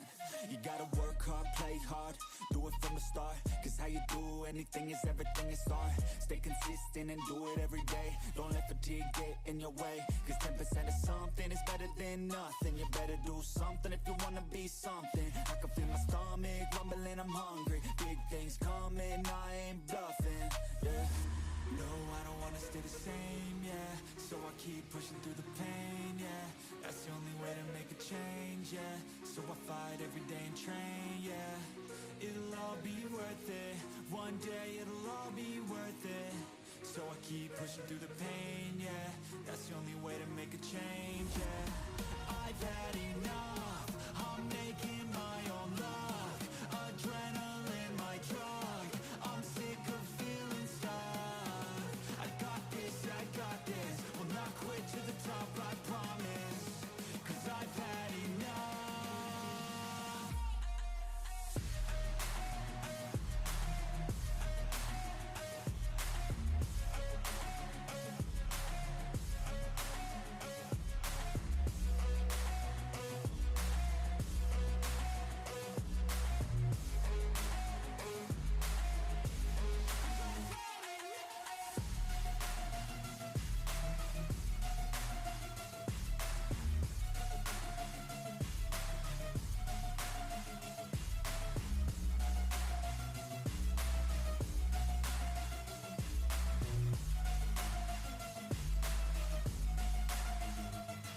Better watch out, I'm on the climb to the crown. In my prime right now, hear me loud, I've been spitting for a while now. All by myself, independent DIY now. Don't need no help, I've been beating out labels and money and budgets, it's funny. I do all the work, yeah, keep it 100. I fight for my dreams, I would die for these things. I believe in myself, I refuse to be weak, I like to build things. Empires out of buildings, I wanna leave a legacy of helping others find they feel things. Of motivating and killing, depression, exhaustion, we need some healing. I work through the pain, I like seeing gains. I keep my head down, buried, walk through the flames. Yeah, I do this every day, even when I feel drained. A true man pushes through, you don't hear complaints. No, I don't wanna stay the same, yeah. So I keep pushing through the pain, yeah. That's the only way to make a change, yeah. So I fight every day and train, yeah. It'll all be worth it. One day it'll all be worth it. So I keep pushing through the pain, yeah. That's the only way to make a change, yeah. I've had enough, I'm making my own luck. Adrenaline, my drug, I'm sick of feeling stuck. I got this, will not quit to the top, I promise. Cause I've had enough.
Hello, everybody. Welcome back to the playoffs of Challengers EMEA Split 3. Thank you for your patience. There have been a couple of HUD technical issues going on. Hopefully everything's resolved, then we're jumping right into action again for map number 2 of the series. Corrode up next, and Mandatory have a lot to make up for after the second half performance of Haven. Yeah, and just the closeout of Haven is not what Mandatory wanted at all. You hear the desk talking about on what possibly could have gone wrong or weakness in the composition they weren't able to plug. But coming into this one, this is the compositional difference that I want to highlight of the double smokes versus the double flash, because the KO on the side of ULF can be like absolutely scary, but and especially when he's flashing out his smokes, right? When we're talking about that mid fight, you put a Viper's wall down if you're Mandatory on the defense. Like, you're trying to fight through that, and all you're getting are KO flashes in towards your face, on top of as well the flashes that can come from Vice, the prowlers that can come from Fade. You also have a Neon that's going to be sliding on you, and if Sop keeps up the performance he had in the first map, Mandatory need to be a little bit worried. But it looks like we can get straight into the fight here. HUD seems to be working as normal so far. Hopefully that remains to be the case. We want the maximum viewing potential from this, so we don't miss a thing. But it's ULF going to start things off on the defensive. Mandatory, though, are looking to get things going on the attack. And looking how things went for them on their attack on Haven, I'm pretty sure they don't mind this to be the case at all. But a different map, different frontier, as they look to pivot into the safe site straight away. Best thing for Mandatory here would be having a nice, aggressive, clean pistol as well, just to shake off the worries of the previous map. And first comes to Neki, and managed to get past very cleanly. He knew that Sop was arriving quickly, but couldn't delay enough. What a turnaround there from Mikey, getting the drop on Aldaz. Still a little bit damaging, especially with Mikey and Enzo being one sheriff shot essentially away from death. And that does come to fruition for Mikey, and with Kellogg's dropping, it's down to the captain of Mandatory to do it by himself. It's already been diffused halfway, and it will be diffused completely. Enzo is going to try and close up the gap. Whoa! He barely had any time in that. I think it's just half a second, potentially, where that spike could have been diffused, but he got the double and got the clutch. I think it was even less than that, Pavlos. Like, I was ready to see the... As the sign popped up for that being a Enzo clutch, I was ready for that to be the victory. Look how close this was. He had calculated. No margin for error in towards that at all. Never troubled, never worried, all under control. I mean, hey, that's definitely going to be a confidence booster coming into this one, because again, it was looking like a round from the previous map. They had the advantage, and then it starts to slowly slip away. But a clutch in the books of Enzo, definitely going to be happy about that one. And this is what I was talking about, the flashes over towards mid. At least putting some pressure towards the bottom mid players. A lot available to ULF, like you said. Plenty to throw at the problem. Mandatory are looking to create another problem by stacking up in mid. A couple of players into that short position. It's going to be a little bit more difficult to deal with, and Neki has already found up a pickup on Takas. And you can see how ULF have navigated away from the A main position. They gained the information they would have liked, and now bolstering up mid even more, thinking that Mandatory are going to want to maintain this angle. Aldas will end up going down to paint, which will be a blanket of paint to tuck him into bed. So Neki, whoa, Neki with a triple already. He's put Mikey on the hot seat. Mandatory, this isn't a round that you're supposed to lose, but one that you could very much be in the position of losing soon. And especially Echo's going to be rotating in through mid, so that's a weapon upgrade onto the fully HP player. The only issue is I don't even know if he's going to get an opportunity. Sop's not waiting. Sop's going alone. Oh, and he wins the fight against Mikey. So second round for Mandatory does not go to plan. This is, again, it's kind of the fights coming from mid, right? You had the flash coming in from Fabian early, right? Gives a lot of pressure, doesn't allow Mandatory to scale up or anything like that. Then you have the paranoia as well, and the constant willingness to fight. And of course, you can't really ignore Sop over towards top mid, taking the perfect opportunity to connect a double. Yeah, just looking towards the street battle, even though they were able to catch untraded kills realistically on towards the Omen player off the back of utility, it's just there's so many corners and so many angles and positions that they could be in mid. Mandatory weren't ready for it in regards to one, utility. Sure, we saw how that work against Odas, but then for the rest of them, it was all just straight up gunfights. Yeah, that's a bit painful way to go down in round number 2. Not what you intended to happen. Ulf, on the other hand, are loving life, already upgraded into rifles and even a heavy weapon. Into Neki's hands, the Odin. One-way smoked. Not even one-way smoke, just a solid smoke. For Mandatory, they're looking to flood out of it, but they're only attributed the one. Aldaz clean as ever. And he's only got 10 points of health, so I wonder if he wants to drop back here and leave the responsibility of shutting Mikey's life down to another player. That's indeed what happens. Sop is there to clean up the pieces as Ulf find their second round of the game without too much difficulty either. Okay, this is something that I hope Mandatory will punish, in the sense of, I remember in the matchup against Detulito, Odas was getting away with like murder up on this box towards the right, even though he necessarily didn't have his highlight in that round. It was Neki on the lower position, but Odas loves to play up on towards that box. Hopefully Mandatory will have some sort of punishment, knowing that the prep they would have had coming into this, that it's a common position and something that excelled, giving Ulf early advantages when they were playing against other teams. And look, he's up on the box again.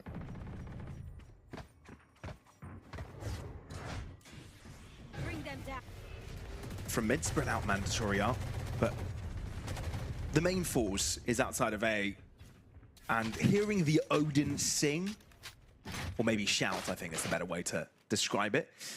I don't know if you really want to be challenging this area, especially when there's potentially a cross play going on. You can see the pings on the minimap. They're looking to set up something. The Prowler discovering the position of 2 means that Ulf are very much prepared for this. There's also a breakaway going down in mid. Fabian potentially throwing an underhand flash, and it catches 2 players off guard. Fabian does not slow down his efforts at all. A double collected. Neki wins his individual fight, and Takas instantly has no one else left on the comms. Oh boy. Not really going to plan here for Mandatory. At least Takas will try and do some damage. Prolong the pain and misery. But it's a Fabian triple to scrap this one up for Ulf. A third in the bag, and Mandatory back into recession. It's just great mid fights, especially not even just the fact that we've seen variations of it with how early they want to go for these pot flashes, but it's the isolation of every single kill, that how much pressure they're able to put on towards realistically the pack of Mandatory players that were hoping to make a difference over towards mid. Bring this round into something Mandatory could work with instead. Off the back of a flash, a push out from the smoke. It's another round for Ulf on the boards. Yeah, you've got to answer back if you're Mandatory soon. Hero rifle onto Takas. But that's about it. Kellogg's wanting to play this quick, wanting to play this in close quarters, knowing that that's where the Stinger can have most of its benefits come alive. But that's a great shot from Takas to connect. Not an easy one either. Showstopper off the back of it as Kellogg's looks to close up the distance, but blinded by the Prowler. You have to press mouse 1 and let the Showstopper go. So Ultimate not really used to its best ability. And 3 players ultimately defending this A site, with 1 knocking on the back door as well. Aldaz could potentially create a bit of a lurk, a flank that could hurt, but it doesn't come down to that. Ulf are well prepared for what's in store. Viper spit for Takas, spike into the corner. Let's see if he's got a clutch in him. He's able to avoid the initial confrontation with Sop. But Ulf group up, 2 players hand in hand, and they look to take this one. Takas has gone all the way around. And I wonder if they're able to read this. It's not going to be an easy one to do that. He's out of the ultimate for quite some time. It drops, they turn around, but it's not quick enough. Takas, that's ridiculously clean. The double, the clutch, and Mandatory back in the game. And he's the one who also opens it up with this initial nasty pixel angle. But the thing is, Ulf were ready for this, right? Sop had one angle. Odas had the other. It's just Takas doesn't mind, especially with how low they were with that Viper split only just going down, able to utilize how low the players were, doesn't necessarily have to hit those headshots. At least it's an answer back from Mandatory. It might have come close, but still, they're going to be happy counting their lucky stars that they're able to get one on the board early. Oh, for sure. It could have been really difficult for Mandatory to recover themselves back in the game. All for such a dominant force, especially mid. The amount of resources Mandatory need to commit to, you know, putting pressure onto that side of the map is massive. And now, after the fast play through mid, they've slowed the tempo down. Wanting to see if ULF get pressured into making any sort of explorations we saw over towards mid in previous rounds. Now with the Nightfall over towards 8. As soon as I saw Taka's escape stop screen, I thought that was over. Opportunity missed, but it connected the wall nevertheless, and still the trade that ULF needed. You've got from the shadows popping into the back of the line. Sop is so quick to maneuver back sight to deal with that, and now, again, postured, ready to handle what's pushing, and Mandatory don't really manage to survive for long off the back of that. ULF rotated enough players to deal with that pace, and again, ULF go back into their winning ways. I mean, it's not even necessarily rotating players in. It's because Mandatory had slowed down and they didn't whisper a word of their presence anywhere across the map. You saw how much utility they were able to put on the start initially. Sure, Sop has that angle, but then Oddaz off the back of a Paranoid able to pick up off another one. Self-initiate, and then there's a lot of slowdown utility coming in from Echo with the Thorns as well, cross-map. So there was a lot of stuff in place that Mandatory hadn't dealt with early on. Oh, hang on. They've managed to avoid this. At least Oddaz is sticking by, but a little bit of a peek over the top could have been their undoing towards that round. This map is so important in terms of lurks. Enzo gets away with a 3B. Over it. And that was a position where Echo was supposed to be holding as well, which is crazy. Benefit is they haven't necessarily lost too much control off the back of that. It's just out through towards mid. You still have Oddaz over towards B holding down that site, so this isn't necessarily a gap just yet, knowing that mid is the only one that is being held for by Neki, and also Fabian's aware of it too. At least the Dagger's used, so Takas, if he thinks he's going to make the move into short quickly, he could potentially do that, and you're right. The plan has been revealed. Smoke breakaway, walking into Fabian's hands ultimately. Takas is able to shut him down eventually.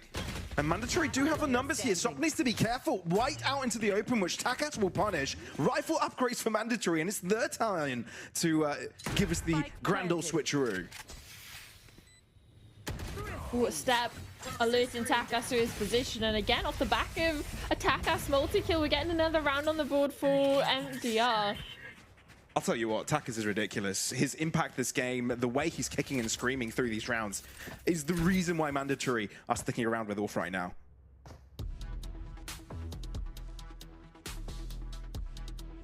Early timeout for the Turkish sides, knowing that the rounds, the last couple, have been significantly different to how they started off this series, winning the second round after losing the pistol, having extremely dominant rifle rounds. The last few getting a little bit too close for comfort, and now the ramifications of that, you can see it in their buy, and especially after Sop using the overdrive in the previous, it's not necessarily a win condition you can rely on in this eco round, so you're looking more towards what can they do with Echo's ultimate. The Steel Garden can be an incredible equalizer in between these two teams in regards to weaponry. How do they position? How do they try and get that into play? If they even want to invest that, there's a game plan around it. So the composition on Haven had a lot to do with the end result, right? With Mandatory unable to make their double duelist setup really work on the defense. Where do you feel the composition nuances favor either side? Is there one that you kind of like seeing on one end rather than the other? Oh, I think Mandatory on the defense would be nice, but the thing is, they have to get through the attack first, and this is what I'm talking about. Aggression in measured pockets. You get your kill, and you get out. Get the weapon as well for upgrade for Sop. I'm gonna pass that over to Oddaz, knowing he's within an inch of his life on 26 HP, but a life nonetheless. Yeah, can't get ahead of ourselves here. Focus. Not with the ULF on the eco. No, absolutely not. Anything really possible in a big old setup on this B site? Best case scenario for ULF if it does end up being a commitment in this side of the map. They've got a decent amount of players to potentially deal with this, but I wonder if Mandatory feels spooked after seeing Aldaz nearby. It's not impossible to have him as a potential single player defending B, and especially with attackers taking so much space up in mid, finding the double. Sure, Mandatory are going to pull the trigger on the attack now. Prowler discovering Aldaz's angle. The only rifle in play has been crunched on. Takas holds down on the rotations, even with 5 points of health. He's able to collect a triple, and Echo, he's just going to try and shut down any life that appears in front of him. But other than that, that's going to be Mandatory squaring things up, and we're looking for a back and forth game. Takas could be in trouble. He is low after all. Vandal upgrade. I feel Echo can take this and run. I was going to say backwards, but he's going forwards. Foot bullets on it. Oh, he didn't realize he didn't have so much, so a bit of delay. Doesn't check his left-hand side. I mean, respect to thinking he could go for it, but Mandatory have got that one knocked down.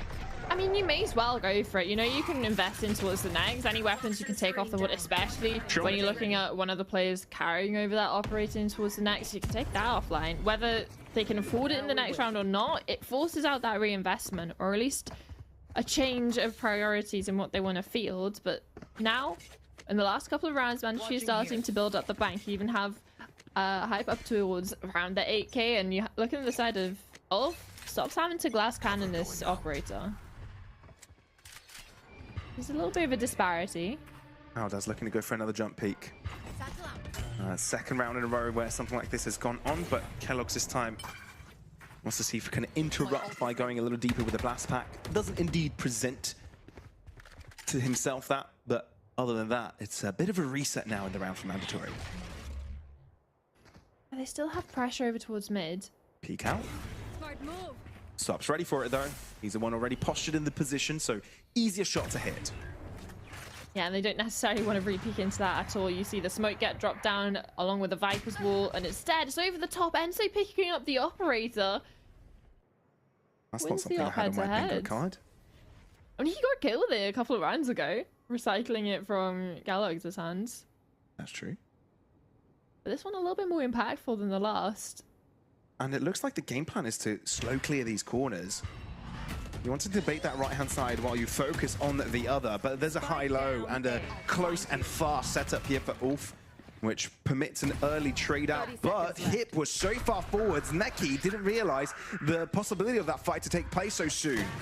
Aldaz gets caught on the ultimate usage. Takas picks up the operator himself and uses it expertly. Looks like everybody wants their hands on the big green this one, and it works in favor for Mandatory. For that being a round from ULF so close after a timeout, in the micro mistakes you're starting to see of the solo plays, and sure, we started off with a really nice shot of an operator head-to-head, but Neki unaware of how close players could be, Aldaz getting stuck in this TP, and then all down to the last remaining player. Seeing things start to look a little bit shaky for ULF coming into this one.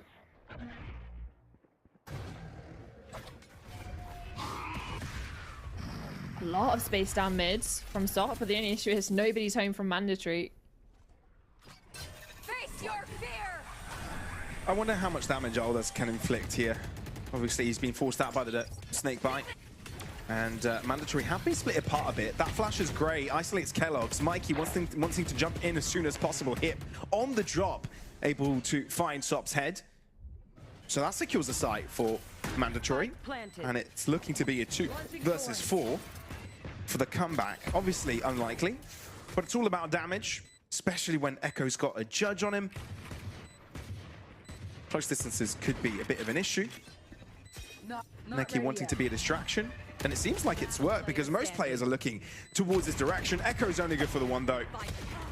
Neki gets another. Mandatory alive with 2 by the end of this. Now creating a bit of a buffer, a slight one, a 2-round lead. Don't panic. Trembling is bad for your aim. Just gonna double check which sides Mandatory are favored on, and it is the defense. So at least they're not going to be switching over to the worst side of all. Obviously, it's going to be ULF picking into this defender side first, with it being Mandatory's map pick. Do you hope to see a little bit more of them, especially after how dominant the start was towards this game, starting to let things slip in the last four, similar to what we saw from Mandatory in the previous map? But at least they can have Operator back out, Odin back out, and we saw how beneficial it was for stopping that head-to-head, but it's the follow-up that's missing.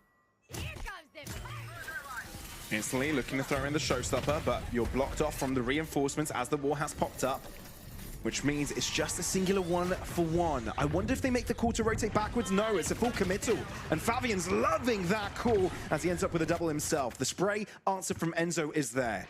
But a 2v3, unlikely for Mandatory. At least they've got the Viper's Pit to take cover in. Spike planted.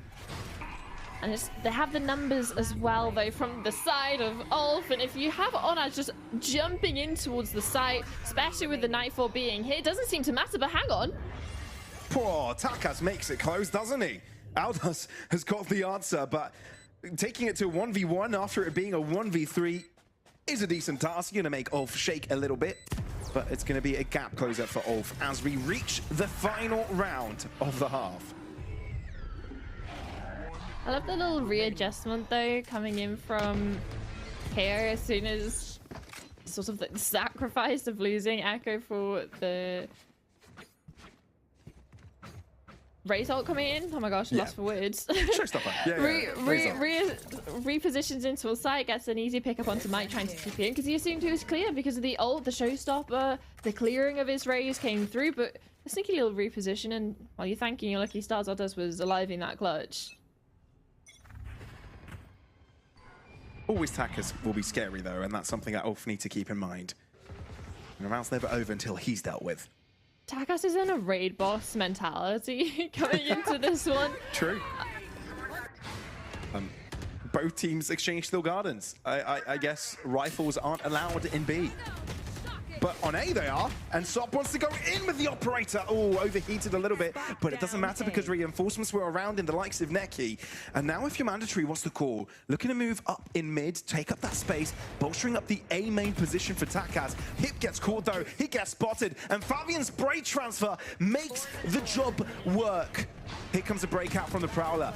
Takas finds a space he can work within, but Aldous is accurate with the headshots. Always is going to be. And Enzo on the outside looking in here, up against the 4. It's the last round of the half, so you've got to go for something. But it's looking like it's going to be equilibrium by the end of this one. Especially when Echo is knocking on that back door. 6-6 to be the case. Corrode is looking mighty close. Yeah, there's no knowing how this goes, but a chance for Mandatory to settle down on the defense and rectify the mistakes from Haven.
And Nothing much between the teams in the first half, but ULF on the attack, Mandatory on the defense.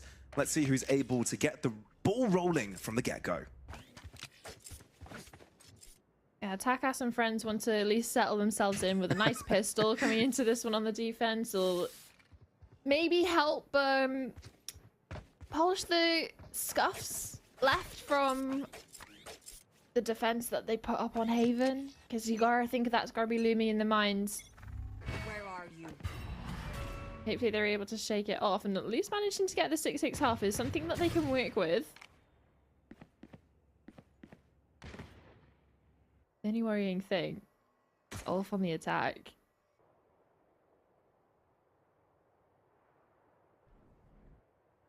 Seeing that Echo versus Takas potential head-to-head in B got me scared a little bit. Echo being one of the best pistol players in the league, Takas being Takas. Well, you get the head-to-heads, but the only thing is, Takas brought friends. Yeah, Kellogg's is making things a little bit unfair. Don't really get the 1v1 there, but Echo won it for the real ones. Paranoia out though, this could be big. It catches a couple of players, but it's not on time. Hip gets caught, and ULF now have A-site control. Paranoia back in favor. So, Mikey going in for the re-swing though is massive. A 3v3, spike plant permitted, anyone's game, as the distances are closed upon Kellogg's on the back line. Alda's unaware, and now Mandatory look to close in on these angles. Neki low on health as he's being chipped away at. The smoke shot comes across and it ends the job. Fabian. All that remains. You can hear the movement in the smoke himself, but this gives him a chance to reposition a little bit. And around flash, it catches one. Enzo off the defuse, and now looks to go for the push. The smoke working against Mandatory. Touching it again, but Fabian snapping on Enzo's skull. A statement of a pistol for ULF. Exploitation of the tiny little slither of a gap he was able to peek in towards. One enemy remaining. And you talk about... That smoke did way more harm to Mandatory than it did favors.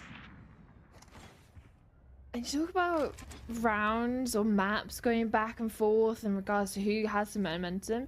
That round in itself had timings over towards main, you had a couple of kills, and then into the 1v2. You love to see the KO being used to its full ability. A couple of players spotted out, and a couple of kills for the Marshal. Yeah, Enzo's on the lookout, trying to be quiet. Doesn't really be taken down as well. Echo may know. Remaining. He does. Look at these Marshals go. 4 kills in total for the Marshals so far. Maybe possibly 5. Yeah, Kellogg's wanting to min-max though. Wanting to get as much possible out of this one. Upgrades to a Marshal as well as an ult orb taken. What I'm interested about now is this. I want to say this round should be ULF's. Matter if you can't get their way back in, but with Echo getting that spike down and with a couple of those Marshal kills initially, and possibly even either going down to Kellogg's or getting the kill would be so impactful going forward in towards the bonus, because that would be the Steel Garden online and giving them an opportunity to have a massive impact coming into the next round. Because realistically, for the normally you tend to see players want to buy into a shorty or a sheriff when you know the Steel Garden's online, but you're not going to have that extra cash this early on in towards the half for the side of Mandatory to bolster up if they do get hit by the Steel Garden. They can walk away fine from it. Or if they can get an early orb or an early kill onto Echo, that could change this next round coming exponentially. It could be a massive equalizer. Sure. That's really interesting. Could negate their opponent's buy entirely. Eyes on that for sure.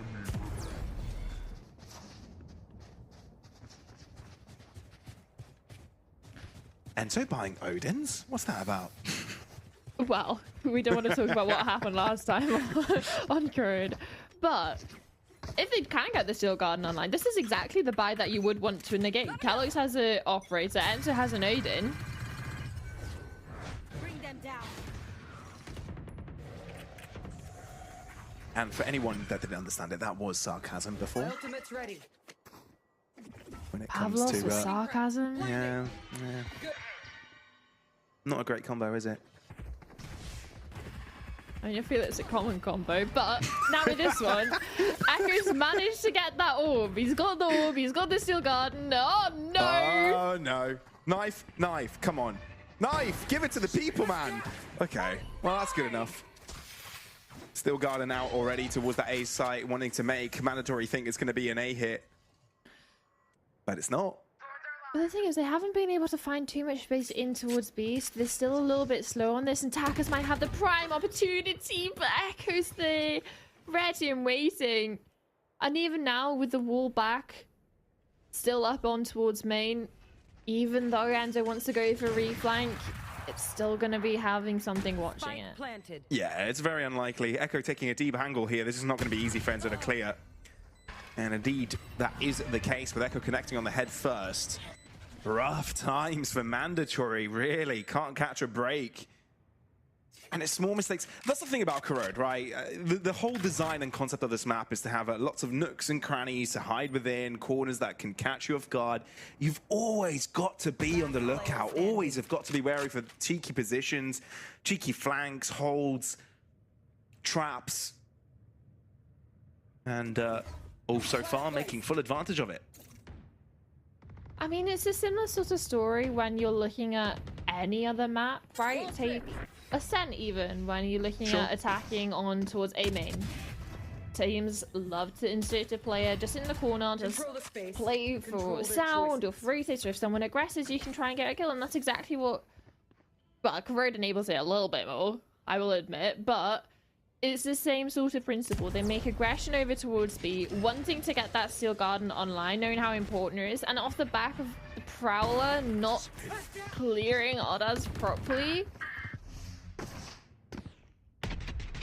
It's just expectations of just micro things of the Prowler not being right, or being able to hide from the Prowler, and that then is the tiny thread that you just need to pull, and it unravels the whole round, because that's the operator down. That's also B site open.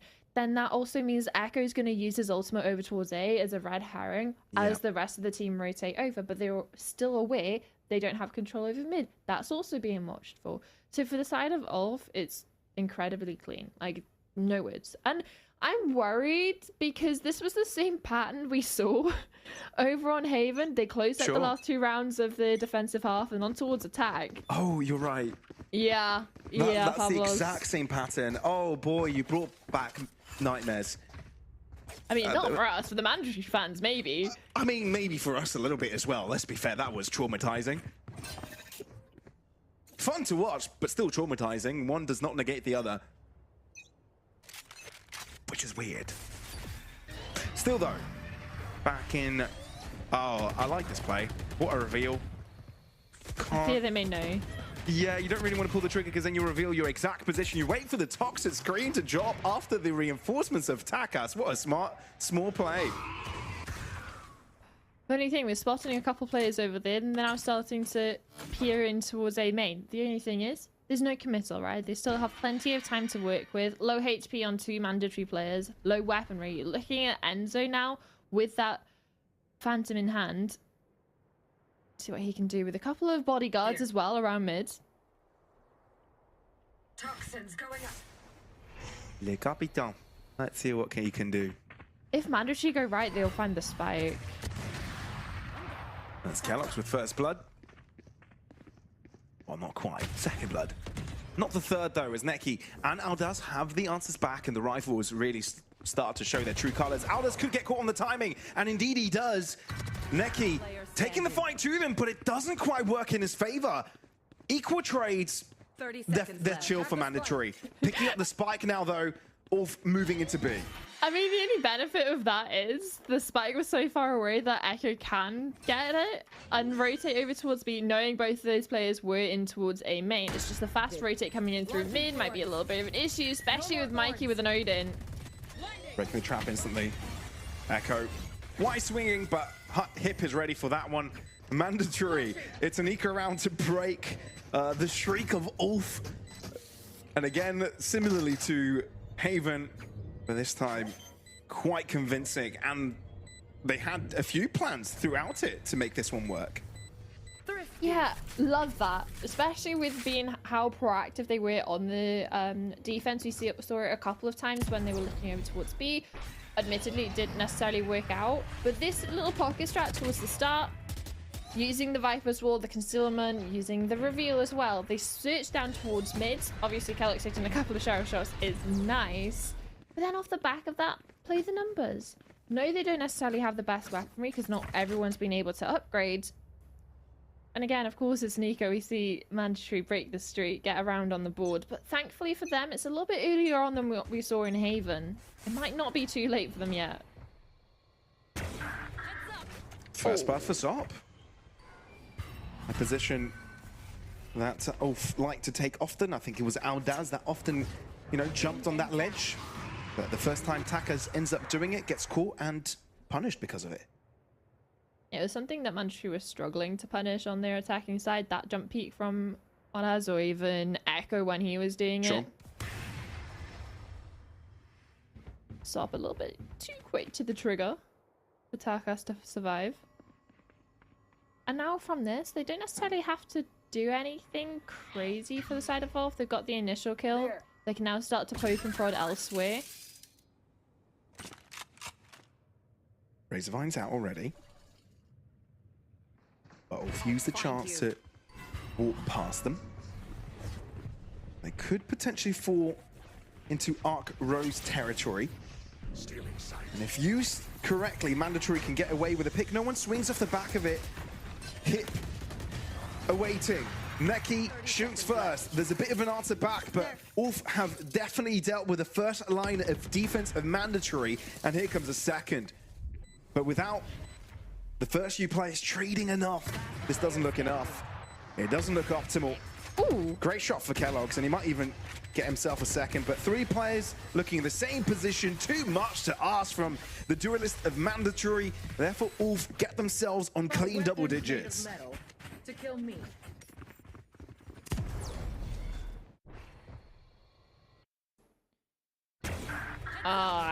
That's a couple of shots now that Sob's hit like that already in this round. So we're off the back there onto Mikey as well, but the side of Mandatory, you're in that 4v4 situation and you're always going to be wanting to favor the attackers, knowing that they're going to be going in with the number advantage. That's why the group up from Ulf was so impactful. But sure, maybe they didn't necessarily have to trade their way all the way out. They had the numbers there in case they did. Then goes for a little bit of extra utility when they're going for that sight hit, because all they had over towards A really was one paranoia and a flash.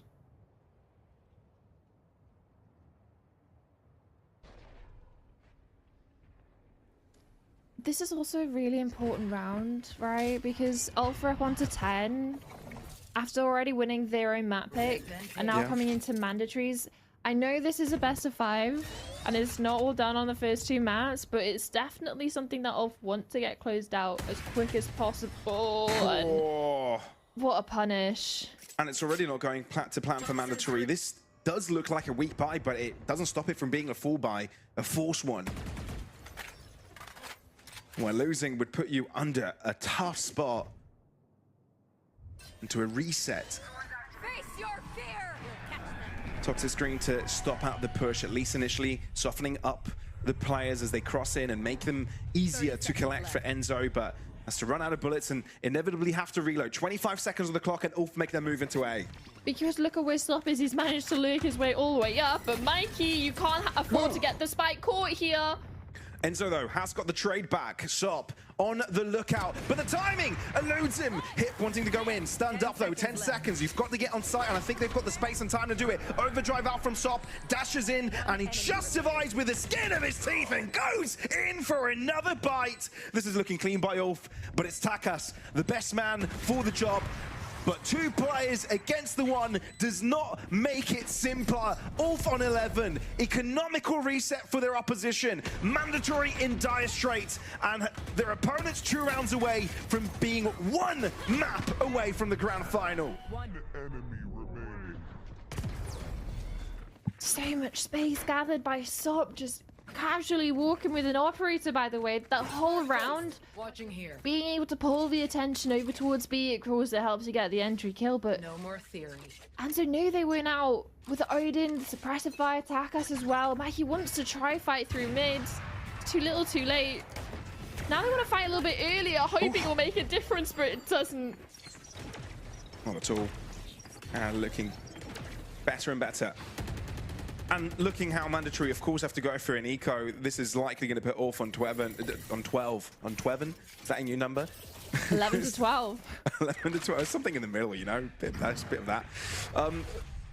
But the case still stands, right? Mandatory will have to get flawless 5 rounds in a row.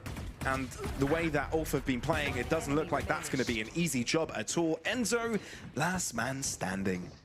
Very far away from all the action. He still has a rifle in his hands, so likely could save. I mean, there's an upgrade potentially for him next round anyway. So debatable on what you really want to go for here. I mean, the thing is, it's not as if you're going to do anything crazy to the economic situation for ULF, right? No, even if you get a couple kills, everyone can reinvest for themselves. It might just be nice to get a couple, right, on the board. Feel yourself with confidence going into the next few, but realistically, you want to send Fabian searching for this kill, right? 1 away from the null commands. Ooh, pretty blind.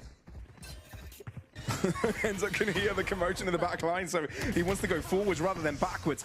Ooh, 1 shot away from taking Echo down there. Not too bad from Enzo. But again, like we already alluded to, ULF on 12, a scary prospect.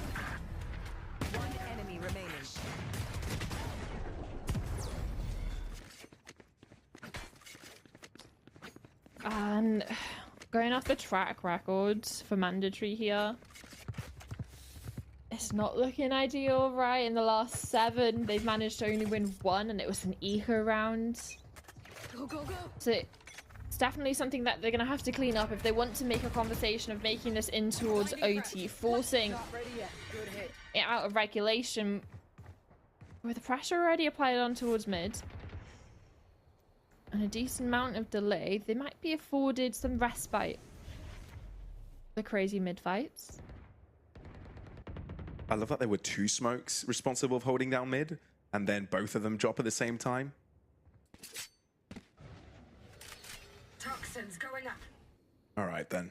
Let's see what Takas can do here. His position is pinged. They know exactly where to look and where to pre-fire. Oh, Takas is lucky to get away with his life there. But Kellogg's isn't. Already shut down. Enzo as reinforcements. In the nick of time, Mandatory have got a couple of players to toy around this B-side defense. If you're ULF, do you go for this? It looks like they are. Aldo's already TPing in. If you're Takas, you've heard this and you're spooked off. And the spike isn't getting committed, so they have plenty of time to rotate over, get the TP out, and Echo's just being a menace. Odas hasn't even left. He just wants to stay and fight. 30 seconds. Paranoia does come in. Enzo blinded, but at close proximity can still shoot his gun. In the process, though, ULF has split the map in 2 and are wrapping around Enzo. The world is literally closing in on him. Getting smaller and smaller. Less places to go to. Less places to run and hide. A steel guarding dropping, forcing him to the pistol, running as a final recourse, but the 13th round is signed, sealed, and delivered for ULF. A second map collected. And Ascent, a Turkish map to follow, looking like a very scary situation for the French squad of Mandatory.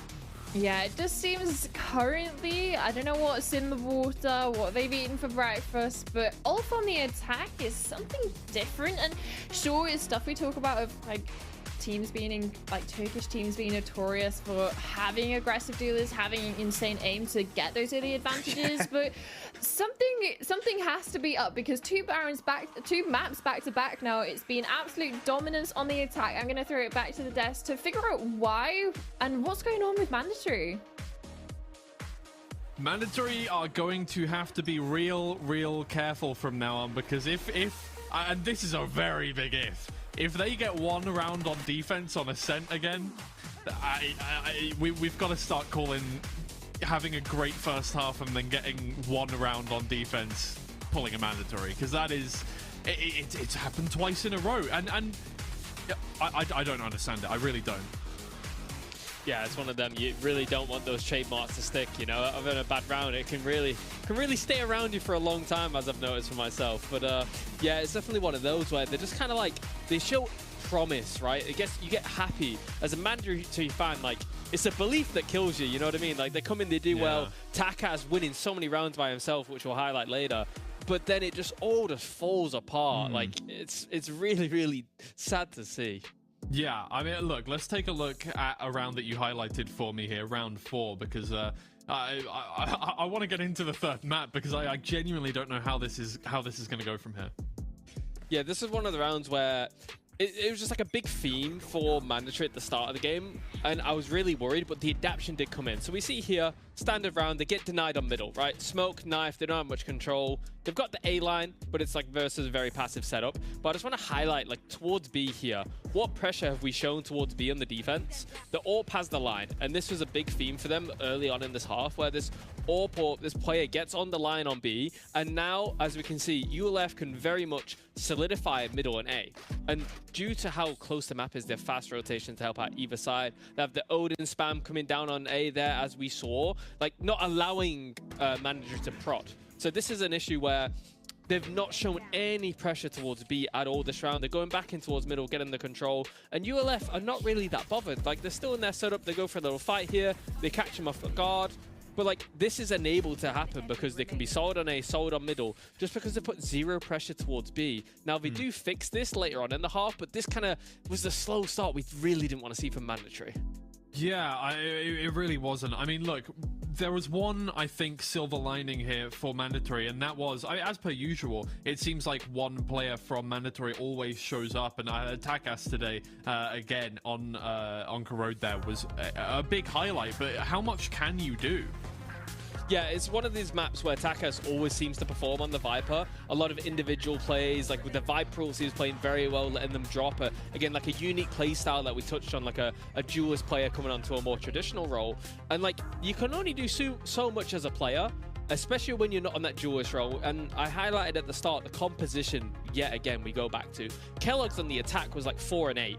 And that's honestly not his fault. He's double satchelating in into nowhere. The utility is not good enough to protect a raid when he's going in, so he's essentially sacrificing himself to get into the bomb site, and it's just not a consistent playstyle that's going to be able to work. Takas isn't going to consistently get time. He's not going to be able to consistently get lurks versus the Vise, the Neon and AWP, right? It's not going to consistently happen for them. Yes, they get a lot of rounds, but we have to look back into like the decisions that come into this comp. Like, what is the thought process behind it? Because I'm just not seeing that right now.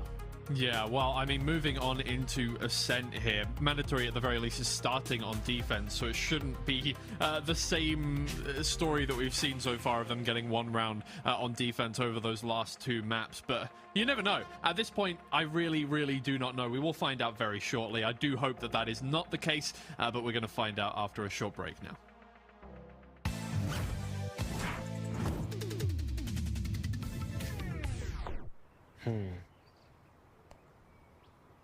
And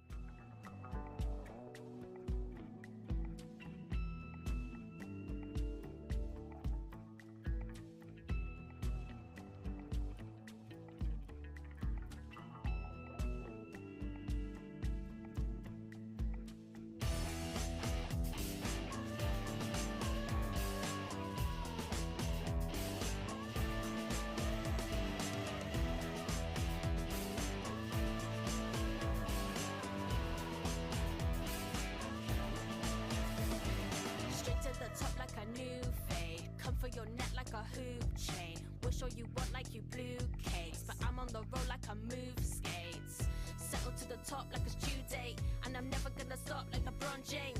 Big dreams, yeah, live large. We go hard to play hard. Dream big, live large. I work hard to play hard. I'm coming for the top, and I ain't never gonna stop. Oh no. Dream big,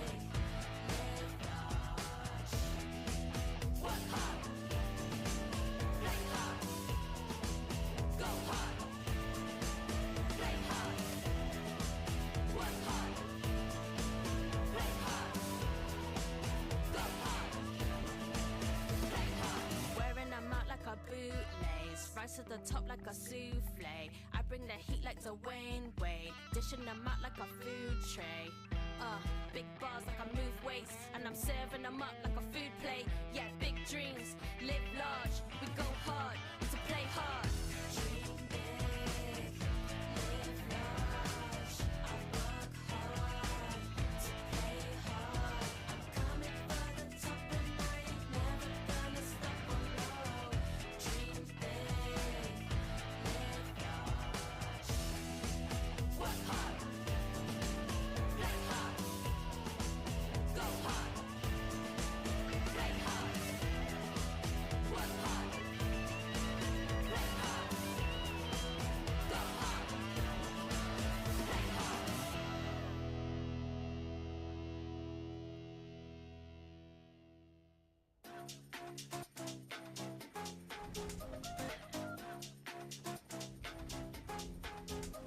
나의 속도가 돈이라면 벤 미 더 세게 괴롭혀봐 나를 rain on me 내가 쓰면 뱅뱅 전부 걸어 게임처럼 너의 곡을 떨굴 때는 댄서니 모두 몸에 걸어 눈이 빛나는 걸로 전부 걸치고 나니 노리는 것들이 꼴 발밑에 쫓아와도 너는 절대 못 껴 넘어질 배포도 없는 애들은 no 따라오지 못하는 건 얄바가 아니지 그래서 the voice not my type 아니 거리동이 틈에 판이 바뀌지 이기는 건 당연하니 cause my type 시시하게 겉으로만 판단하겠지 웃는 얼굴로서 저렇게 잘 봐 날 멍청한 애들이 여기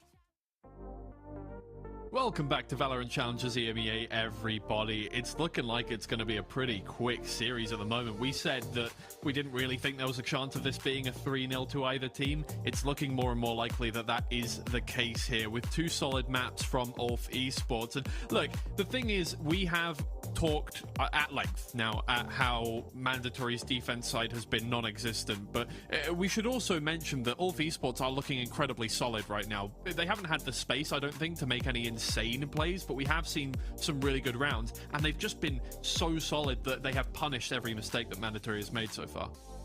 Yeah, they're one of those teams where all the players are performing well. Like Echo especially is probably my favorite player on the team. Him on the Sentinel, getting so much value, creating space, getting inserted, potentially making mid-round calls to like I said, it doesn't have to be flashy. They're just playing good fundamental Valorant, backed up by a bunch of aim-style players, and it's a really deadly combination. Right, well, I mean, look, for Mandatory, their backs are up against the wall. They're walking on a tightrope here. They have to be winning this map. They have to pull off the reverse sweep. And hey, look, if you can call a best of three, which goes one map to one team, and then the last two maps to another team, a reverse sweep, I don't know if you really can. That's not a sweep. But if you can call it that, a lot of those have happened this playoffs. I wouldn't write off Mandatory as it stands, but it's not looking good for them. They need to change something very quickly here, and it's possible that just the sheer amount of Valorant that they have played this week has gotten to their systems a little bit. They've just run out of steam towards the end of the tournament. And as we move on here to Ascent, they have had some bad results here. They've had some good results. Most recently, a 13-6 against Twisted Minds. And once again, that time they did pick defense to start off with. But the two times that we've seen them before that, that they were forced into defense second against Enterprise Esports and Job Life, both of those were kind of drubbings. Yeah, I think it's one of them where the defense start on this map is so nice. If I've ever got a defense start on Ascent, it's like a relief. It's like, oh, okay, it's such a strong side. Yeah. And like even teams will like try and have it so Ascent, they don't pick into it, like they make the other team pick into it to guarantee that defense side start. But we see here with the composition, they're coming in with this double controller, the Viper, the Omen, complemented by the Deadlock, not a traditional Sentinel. Maybe a bit of an overcook. This comp has good potential. However, I want to highlight the KO. And as we saw Mandatory versus Enterprise, the KO, they really struggle versus this agent, right? The knife is going to come in and destroy a lot of their value. So they really need to be on top of their game to make sure this knife isn't getting value as it should do. And I think that has to be one of the key points coming into this, is like, we can't let this knife land. We need to break that, and they need to be on top of the game to be able to do that. Yeah, and that's a difficult point from this point. I think towards the end of Corrode, we were both kind of saying it looks like they've kind of lost their heads a little bit. It looks like they're a little bit boomed, and who wouldn't be after two maps on the trot where you haven't been able to make an impact whatsoever on the second half. It feels like they're walking into a brick wall right now against ULF Esports, and something needs to change. We're going to see if it'll happen or whether we're all going to go home very early today. I'll pass it over now to Pavlos and Winter.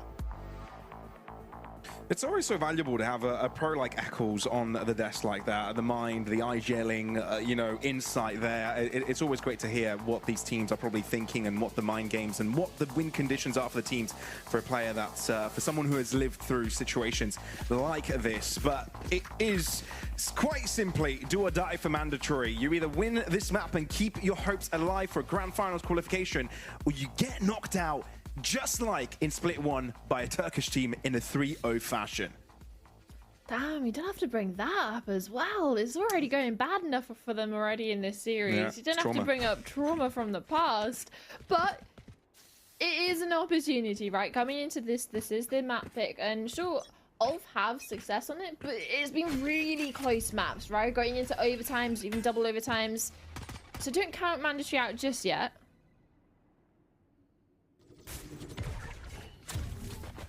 Yeah, already throwing down a wall. So Mandatory making sure this B site is a little bit more treacherous, and it has influenced ULF's decision making.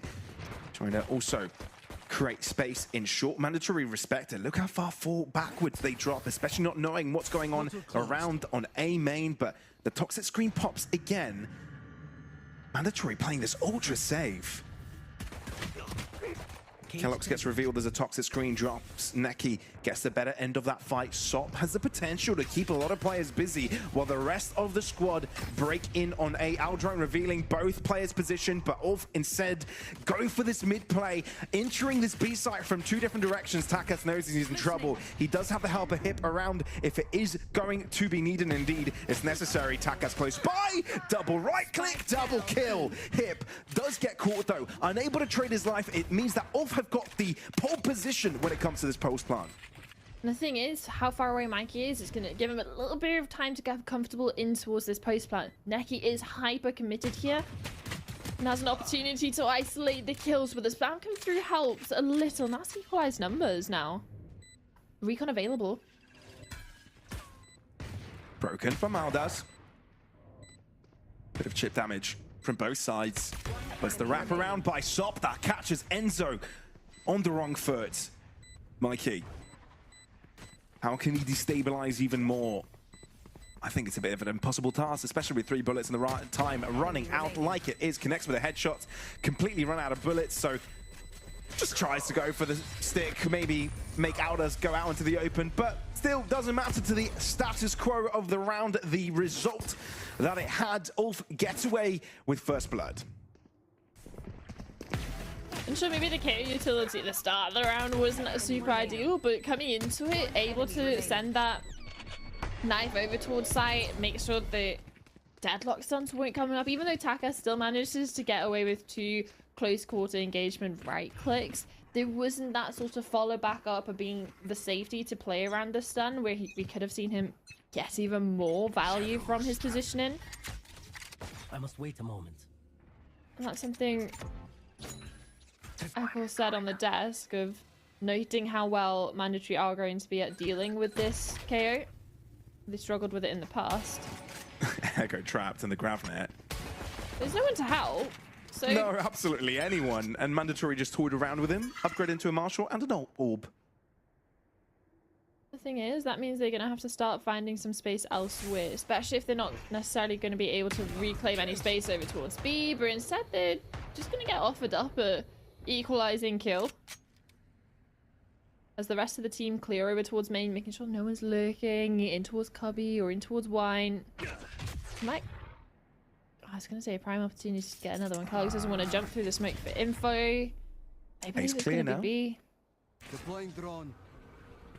I mean, if you're Mandatory, you've got to take chances, right? In a moment like this, whether that's a gamble stack or, you know, a moment of aggression to maintain numbers advantage, but doesn't quite go to plan. So ULF will be getting spiked down onto Neki, up to 3 ult orbs on the Hunter's Fury.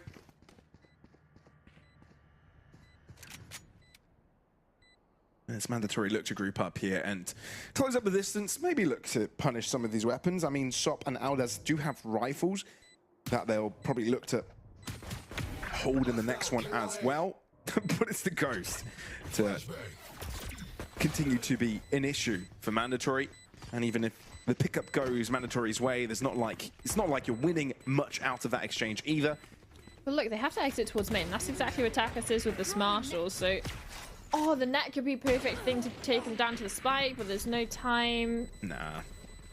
Oh, well, no time to defuse. It did scare Neki enough to close up the gap, but again, the two rifle players still hold their guns. All River silly engagement over towards main. I could have absolutely no chance, especially if he doesn't hit that initial shot. But from the back of that, then it's relatively clean towards the end. And you lose in a couple of marshals, keeping the premium rifles, like you said, in hand. You keep the Guardian Vandal, have an investment as well in towards this one. It's 4 rifles across the board. And the one-way means nothing to ULF. They'll take the space no matter what.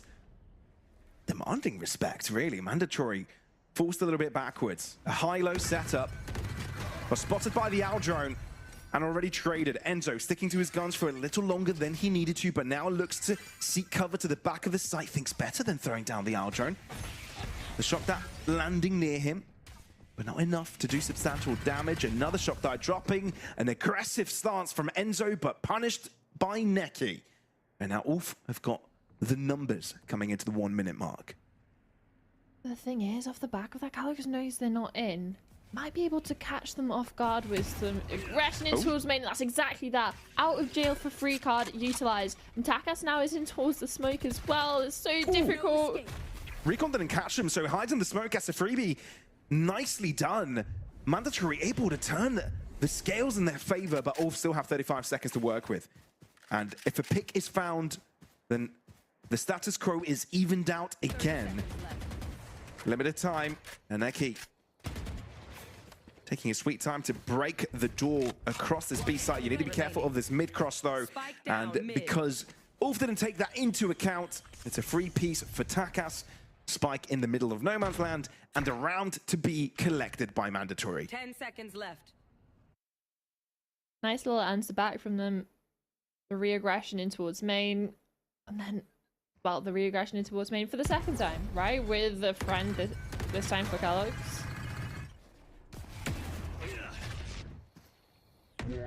That kill there, hyper important.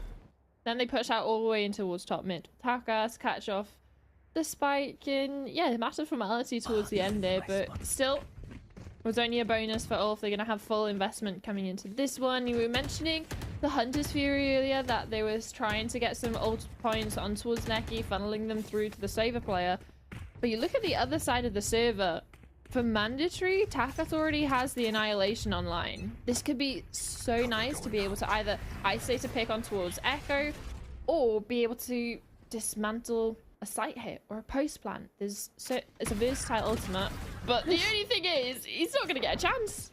Not at all. Echo, complete interruption towards that left-hand side. And ULF, even though their plan was to create some havoc into A, they completely changed their minds. Important collection, though, from Kellogg's, stopping Echo from being rampant and free. And also, Mikey pushing down mid would have had the opportunity for the cross, but instead wants to clear out top mid, making sure there's no one sitting outside A. They thought it could have been a short cross. That's what Mandatory's call is. But instead, ULF will take care of a very open B site. Oh, it's a TP from Kellogg's, but now he hears there's a lot going on here, so he might as well be giving out his life for free. Can't trade it, makes the situation much more worse for Mandatory now. I don't know if that was a miscommunication, because they looked so confident that it was going to be over towards A off the back of the push from Mikey and silence from Kellogg's on towards B originally. By the time they get back in towards position, it's too little too late. For sure. It's a little bit rough for Mandatory right now, isn't it? It looks like, you know, some minor plays they're trying to do, they can't quite get right.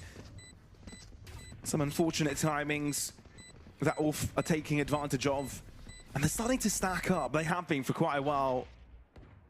It goes back all the way from map number 1 on Haven.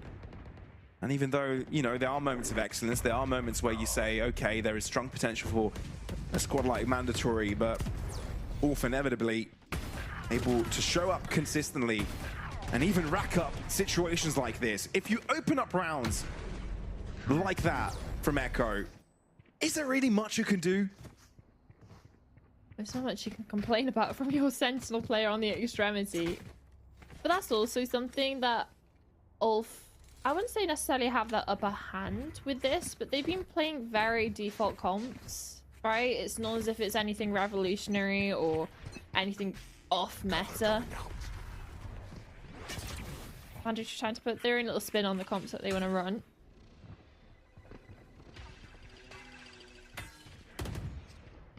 Recon broken instantly. Mandatory wanting to take this A site control. You've got to be wary about the elevation possibility taken up by SOP. Kellogg was looking there, but you can't afford to look at two directions simultaneously. Looking to drop back, but Mikey hasn't got the delicacy of safety, of cover. So instantly traded. Only a couple of players spotted. Aldrin wanting to gather more information, but it's going to be denied early on. And you're looking at the extremity in that. What is Echo doing? Still has relative control over towards B main with the trip up. Now attentions for ULF. Turn over towards mid. Cage triggered. But it does still look like they're clean up for an A split. It's just Echo trying to gather any sort of attention, rotates. Still though, it's going to be a bit of a poke and prod into short, and because you did get a pick off the back of it, you will press the matter into the A side. Enzo gets caught, and that's both A side defenders gone. At least there's some fight back to make it a 2v3. But look at this, Takas needs to do a lot. Hip is on the stinger, so it doesn't really matter if he arrives on time. Although he's been spotted, has to take a safe position, but looks to back it up even more. Echo reads, hips push, and instantly Takas all by himself gets the first pick, knows where the second one is, and has got the status on Echo's position as well. And he's going to have to go for the chase, but he's running out of time. 13 bullets as well in his chamber, gets the spray down. Alders' health is low. Is it confirmed damage, though? That's the question. Looking across in. Spike being diffused, but he's going to have to stick it at least to halfway. Damage, tap onto Aldaz. Looking to hold it down, but I don't think it matters. Spike will go kaboom, and ULF inevitably on top yet again.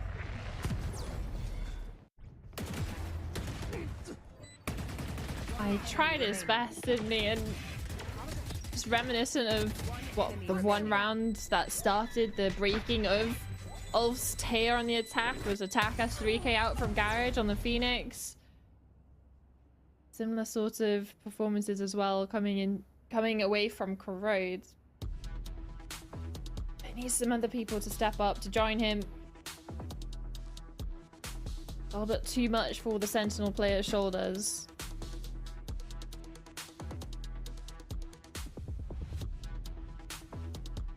So timeout, of course, has to come out from the French squad of Mandatory.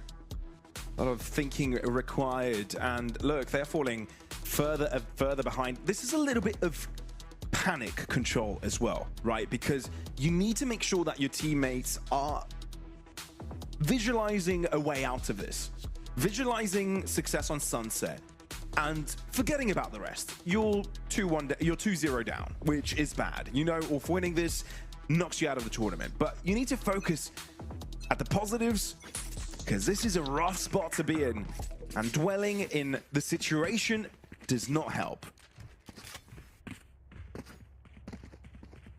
Obviously, all teams are already qualified to Ascension, so that's at least a little bit of a weight off their shoulders, but they definitely want to be making it to the grand finals, make a gambit for this tournament trophy. Just have the extra added boost, the confidence going into Ascension, knowing that you won the most recent Challengers EMEA split. But change has to start now, and it's not even the best round to do so. 2 marshals, a couple of sheriffs, and also just pulling attention to Echo. This was someone that was going insane on attack side entries, whether it was on Haven or Corrode. Being an issue the side of Mandatory having to deal with, especially when they get in the picks on towards the extremities. It's not necessarily anything that ULF have to commit off. They have space to work around. And looks like it's the space mid that they want to fight over towards. Flash comes out, but the only issue is no one's committed here. Well, there's low pressure on winning a pistol round, and often Mandatory have been able to use it to their advantage to gain a good result. Echo looking to crunch into short, but as he does that, Mikey takes a few steps backwards as well. So the position is there for him to take. Misses a chance to pick up Mikey unawares. And here comes the paranoia because the rest of the information is relayed again. TP onto the site. Echo looking to take advantage of that. What a snap on Mikey's head. And now he's looking to follow up on it. A pick on Kellogg. Sop is there to help him out. This is going to be a simple endeavor for ULF. No messing around. The target was the A site, and there was no looking away from that. Yeah, that was a nasty entry adjustment coming in from Echo, and the follow-up of Sop in towards site. Shocktat has an opportunity to do a bit of damage, but unfortunately not hitting the mark of the lower HP players. And with Taka's taking so much damage, down to 8 HP, just to get the kill on towards Neki. It's not looking like a round that they necessarily are backing themselves in. So there you go. And it does wonders for ULF's economy as well, having 4 survivors. Or is it 4 survivors? When Takas is there, you can't really be certain. Oh, that goes down to the spike, not 4 survivors. Well, it was an outlaw that he was holding though at the end, I think, so I don't think it really matters. I mean, if you're mandatory, you take anything you can get at this point, right? Sure. Because obviously, ULF are on the attack, so you're expecting, at least if we're following the same trend so far this series, this is going to be a very dominant side for them. I don't think they've necessarily put too many steps wrong, and even then, that would just be looking for something that went wrong on those attacking halves. It's mainly the pressure on towards mandatory to disrupt this, make it as close as possible so ULF don't have too much wiggle room. And they switch over on towards their defense, and it has been a place where they've gotten a lot of space for free. At least there's an answer back this time. Yeah, Kellogg's has been able to line up a nice shot onto Sop, but still, this is a way in for mandatory. But Aldaz says a no to that. Kellogg's is not permitted to hold that line for long. Takas considering to go for an annihilation shot. Oh. It doesn't quite connect, although it got close on 2 different players. Fabian uses the broken door to his advantage to play aggressive, and Hip is left alone. Spike just going down, so even though you've got time,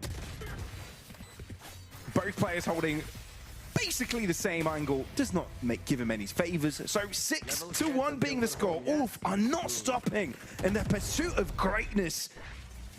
And look, mandatory over and over again being reset economically. Man, that ultimate is kind of beaky and it's kind of tech. So any deadlock players out here watching now, just pop her into the wall. Unfortunately, it doesn't hit, but it's still something cool to pull attention to. But talking about pulling attention to, there seems to be a little bit of a deficit of rounds of defensive rounds for mandatory to get on the board, and even trying to go for something aggressive, a little set play off a paranoia, off of a flash, off of Takas trying to be the spearhead. Cosplaying a duelist right now, but unfortunately not going to be offered up any engagements, and instead taking off the board, and another isolated 1v1. Neural theft coming in. And a hit into A. Mandatory can't catch a break. They really can't. No. Hip gets caught with his back turned, and it's getting from bad to worse for the French squad. Kellogg's a little of a final Hail Mary there to not make this entirely one-sided, but I think it still is. I think this is a pretty solid show here from ULF. This was their buy round as well. Like, they invested in towards the Odins, and sure, there's a couple of players on half HP. That's why you saw Sop with the Outlaw and how Takas got taken down so easily over towards main. But still, this was the full buy round, and it got picked apart piece by piece. First over towards A.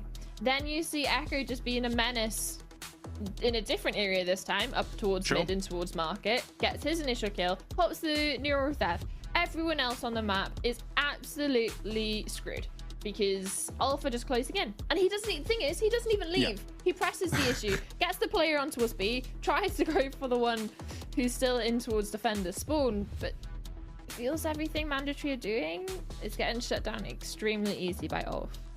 Yeah, I mean, you've got to give ULF the kudos here because, quite frankly, there is levels to their play. There's a reason why they've been able to get so far into the tournament so far, and it's because they've been able to switch up their approach time and time again, be very difficult to predict. And for Mandatory, it's not made Enzo's job easy on trying to set up traps, trying to stop any of ULF's plans. It's just been a nightmare.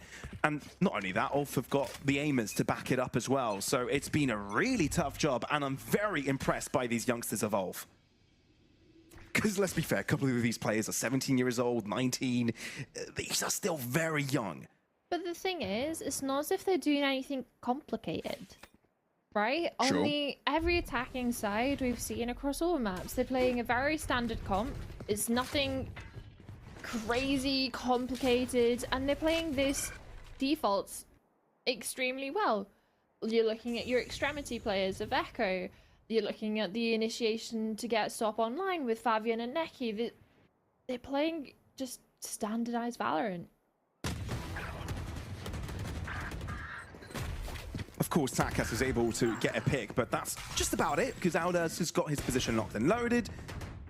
Breaking through the Gravnet, though, Mikey, he's able to take advantage of that position. And with a spike out into the open, Aldaz needs to be careful. TP used, spike collected. And look at Echo as well. Mikey, smart to read that the possibility is there. Sop, though, is showing no respect. Absolutely none. Outlaw in hand, jumps above. Jumps up behind as well. It's treacherous for Enzo. He needs to play this one quick. Knows that Aldaz is on the site and Sop is looming and has the potential to break away in the back line. 8 bullets remaining. You can't afford to be spraying on the box. You need some accurate shots, but ULF isn't giving him the delicacy of these fights. Sop is just toying with him back and forth, now holding the angle, knowing that Enzo potentially is going for this chase, and indeed that's what he does. Another pickup for Sop by the end of this, and ULF simply not letting go on this attack. The confidence just to updraft and go for that is absolutely insane. And but the thing is, you're also looking towards Aldaz. He does exactly what he needs to in that position, right? Survives, TPs across, gets the spike on towards site. But for the side of Enzo, he knows Sop is going to be extremely late on main. The only opportunity he has really in towards that round is to isolate the fight on towards Aldaz on site, but he still has paranoia, and it buys enough time for Sop to reposition in towards main. And you can see how Tawny was in towards what angle to peek, what to push, being pulled side to side with the tensions from the players remaining. Oh, just got information that the round is being remade. Don't quite know what the issue is there, and I'm waiting for an update on that. And it seems to be a packet loss issue. So, yeah, okay, that's an interesting affair. And I hope that packet loss isn't a big issue for both of these teams, but it looks like we may have to throw this one to a break in order for the reset in the round to happen. So see you guys in a bit. Let's get this one sorted quickly and get back in as soon as possible.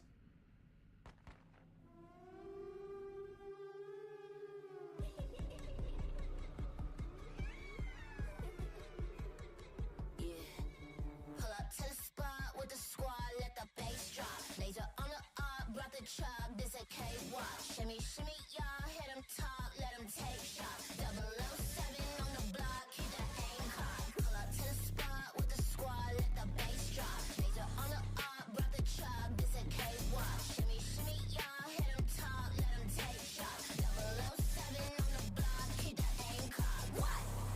Check my pedigree, I got legacy in my pop. You playing hopscotch, I'm at top notch on the block.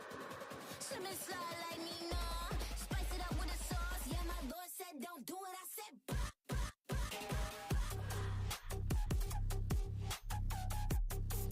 yeah, my boy said don't do it, I said yeah, my boy said don't do it, I said call you up like what you doing?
knock on wood, hopefully the issues are resolved and the internet is normal for all players on the server.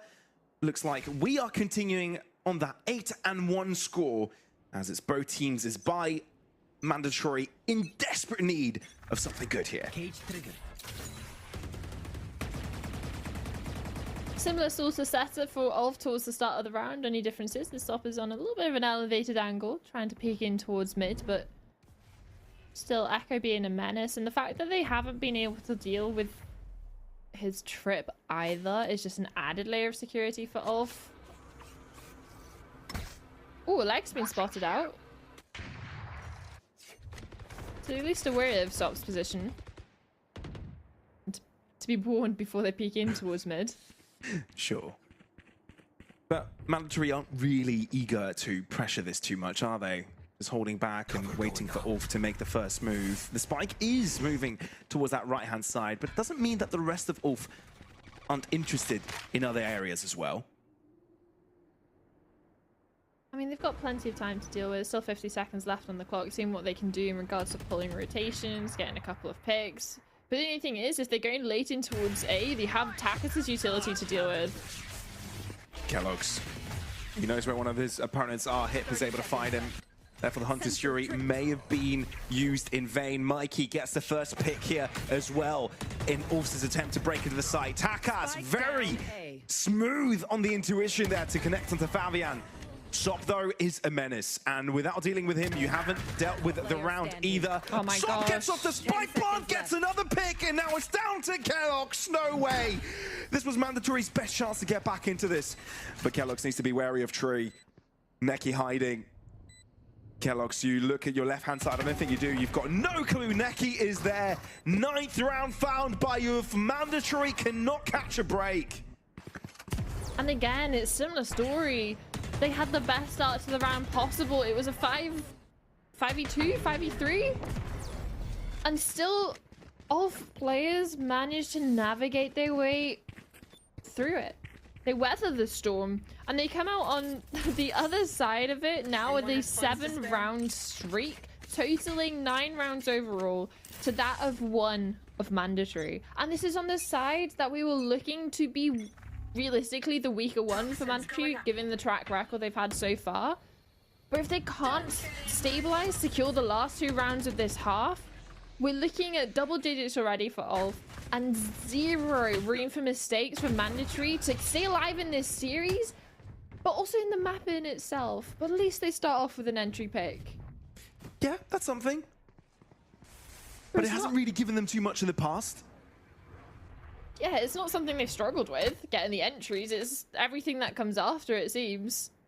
They've sent an Aldrone over towards mid to try and figure out what the plan is. Takas has an opportunity. Oh, capitalizes on it for 2. It's pure pandemonium. Everyone's missing their shots, but eventually Takas gets given a 2nd and 3rd chance, and it's enough. Audaz will shortly fall. And it's a flawless round. Just 5 points of hell taken by Kellogg's. That's about it. That's the cleanest round Mandatory have had all series long. And now 1 round left in the half for them to potentially breach the gap a little to give them some more chances in the next one. A couple of things to work with, though, for the ULF side in regards to ultimates. You're looking at Fabian being able to use that null command, especially with 5 players stacked outside B. You could be in for a fast hit. Oh, this could be tricky. This could be really tricky. Instantly, the Blades are enabled here from Sop, knowing that he wants to play aggressive with them. Mandatory react by taking back the safety of this B site hold. Sop wanting to go for a chase, but Takas is resilient in B. Fabian, can he line up the shots in the smoke? Mandatory using it for cover, but you've got to be cautious. They could be dropping out of it in a moment's notice, and indeed that's what Takas does. Do you know that Hip's around? You do. ULF under control here. B site under their domain. Enzo desperate to find some shots on walls here, but Neki's going to be so treacherous to deal with, so hard to handle, and Neki takes the fight, not batting an eye to take that fight to his opponents. Double digits already, and it's only half time. The cleanest half we've seen from ULF so far, and grand finals on their minds.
And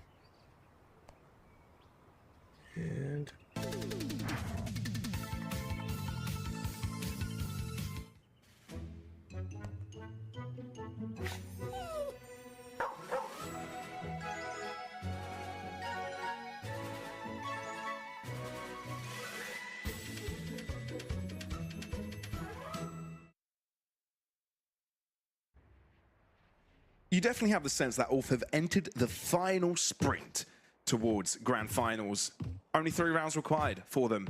And we start things off on the defense here on the second half. Mandatory. This has been a tough time for them. But if there's any time for them to pick up the pieces, this is it.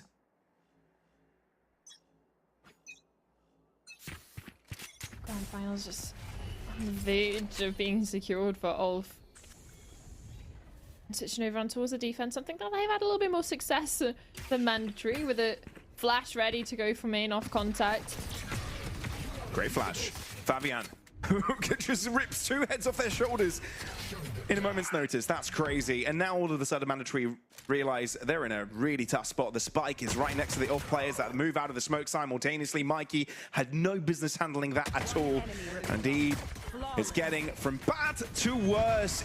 No picks found for Mandatory this round. ULF have indeed entered their final sprint. With the pistol round win, this grand final spot seems inevitable. I feel like saying it's going from bad to worse is an understatement. It feels like it's going worse to worse, because right now Sure.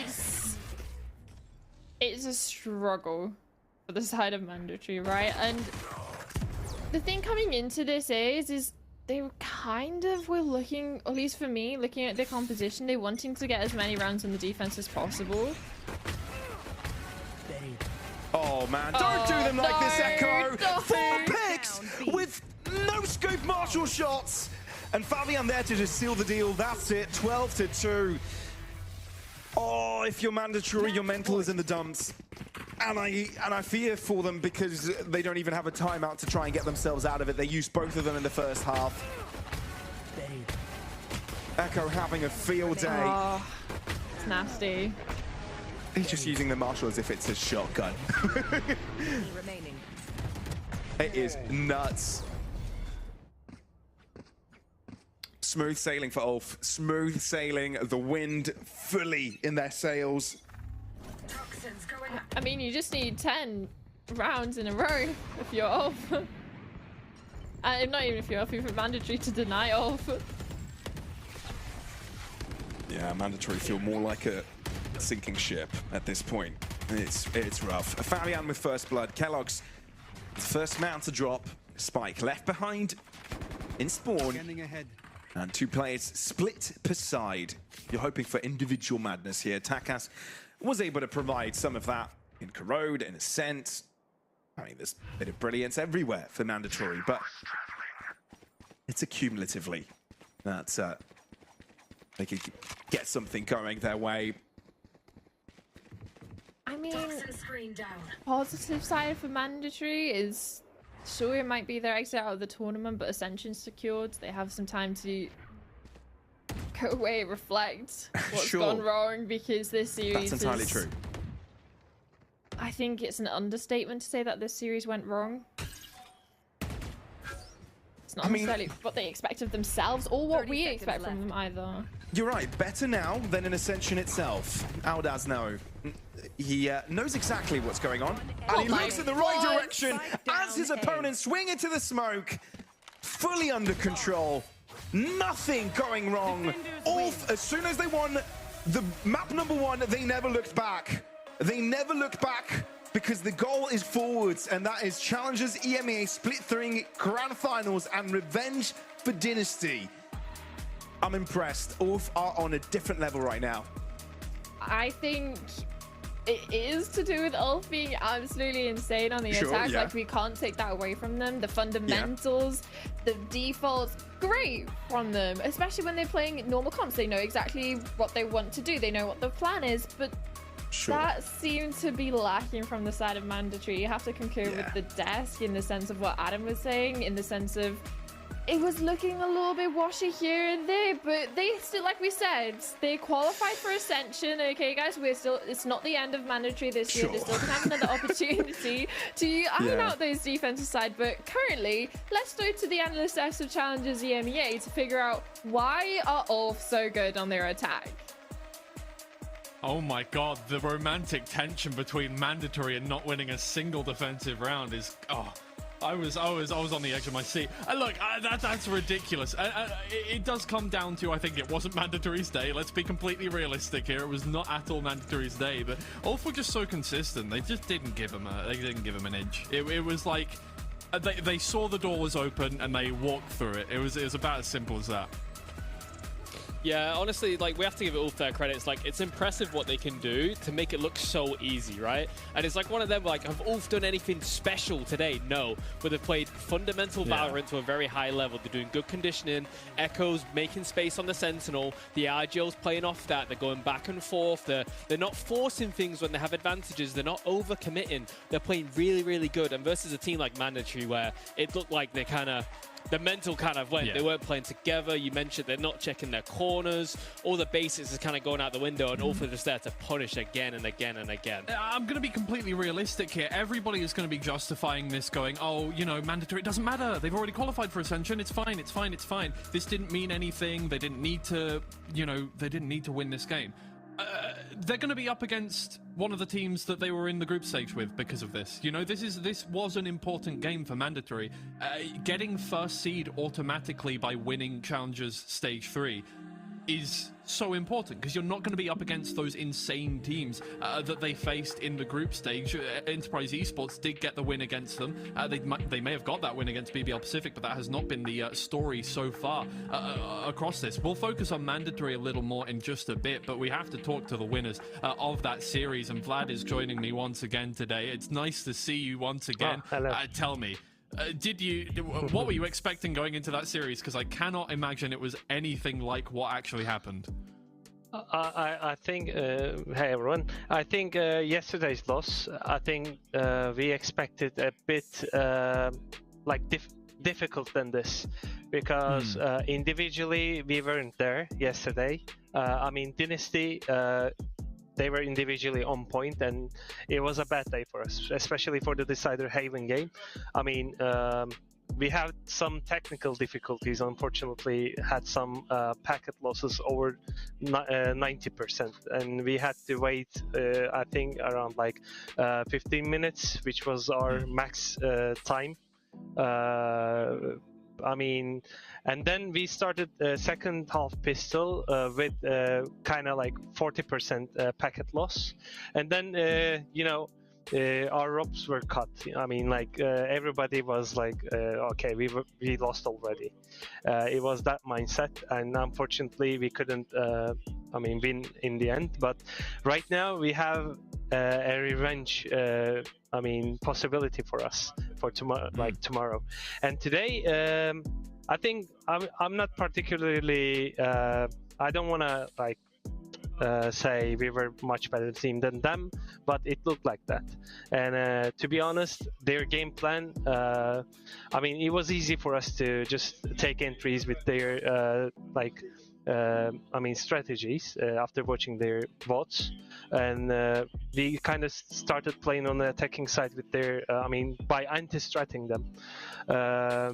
And it was like a snowball after that, because we gained too much confidence, and we started winning those 2v5 rounds as well, which is always a nice thing for a coach, because you see there's some setbacks in the round, but your individual players individually just amazing. And this is I think for the last two maps I didn't take any timeout. It wasn't. Oh no, sorry. For Korod, I think I took one in the first half, and it was nice to watch, to be honest. Yeah, so I have a question for the compositions today. Seeing what Mandatory was running, how confident was you going into the game that your compositions are better than theirs, and how much of an advantage you'd have from that? For Ascent, or overall? overall, because I think personally your guys' comp diff every single one of their maps, so I just want to see how you feel about that. Like I want to give it an example because like on Ascent we made it look really easy after I watched the latest VOD from them against Twisted Minds. We saw they want to win in the defense, right? With their Deadlock and Viper comp, they double anchored B side, so it made they have to play A main with A main pressure. So when we want to take A main, we see they want to retake it. By that time, we have some opportunities from mid and also like from short. They have so many gaps because they want to play with double anchor on B side. But for default comps, it doesn't necessarily have to be like that. I think individually they might have won a couple more rounds, especially with the SOP 1v4 round on A side.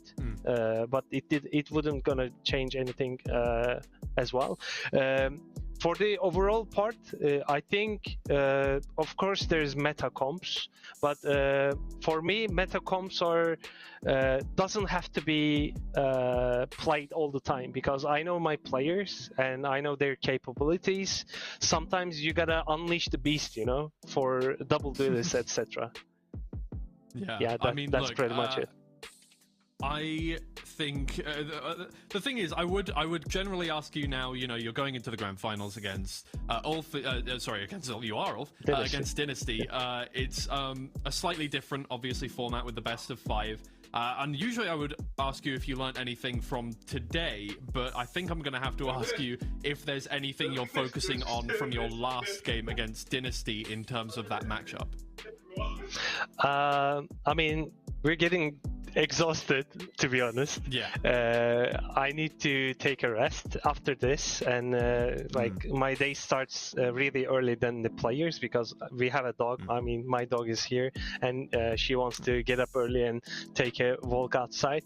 I think I will start considering that tomorrow morning in the first place, but I think with today's games, if we play like today rather than yesterday against Dynasty, I mean, more confidence, more body play with trading, etc. What we saw from yesterday was like the worst best of 3 series from us, except Bind, of course. Like Lotus, we were so confident, and today I didn't want to jinx it. I didn't want to play Lotus at all. But for tomorrow, I think we might have see some surprises. But I mean, as long as we play like today with the comms from the players, with the initiations, with the individual skill, I think we're better than them. Yeah, I think I don't need to focus on opponent because if we play like this, I don't think there's a problem. Okay, well, I mean, congratulations once again. Thank you. You've given everybody on the production team a very short day as well, so I'm sure we're all very grateful to you for that one. But... Yeah, coming back from casting in Turkey as well, I have been casting in Turkish for like a couple years. I know how it feels like an early break for you. And my best regards to Eccles as well. I mean, your time in the first strike stage, I mean, I remember them. Yeah, I mean, back a long time ago, I'd say. Yeah. I used to be casting you as well. The link up's crazy. Nice, love that. Thank you. All right, man. Thank you so much for talking to us today. I'll let you go enjoy the slightly longer break you guys get to have now. Thank you. Have a nice day. You too. Bye-bye. That was lovely. Bringing back memories from what, 5 years ago at this point? Yeah, at this point, yeah, I'm getting old. Yeah, Jesus, 5 years ago. We all are. But I cannot believe how quickly we got through that series there. I mean, I don't know. I would say personally, I did expect ULF to take this one away, but I didn't think it was going to be 3 maps, especially not 3 maps like that. Yeah, like even I was jokingly saying there's all mandatory has a good chance of winning first half of Haven. I was like, they're doing what they need to, and I think mandatory is that team where maybe they need to do things a little bit differently. As we saw versus BBL Pacific, have like Kellogg step up specifically. Yep. Like they need a player to be that guy And Takas kind of was that guy today, but the same with the rest of them didn't really show up to that level.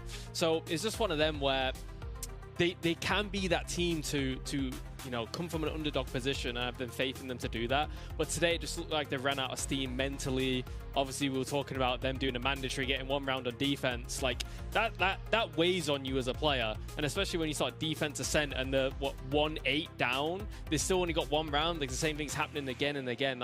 That weighs a lot on people, and it really affected them today. All right, well, I mean, we're about ready to close things up, but I'll let us take a look back there at Ascent. We have a round to highlight, round 10 here, but all of them kind of blurred into one for me. So you're gonna have to take me through this. Yeah, this is one of them where, like you said, your players are playing insane individually. We thought it was over.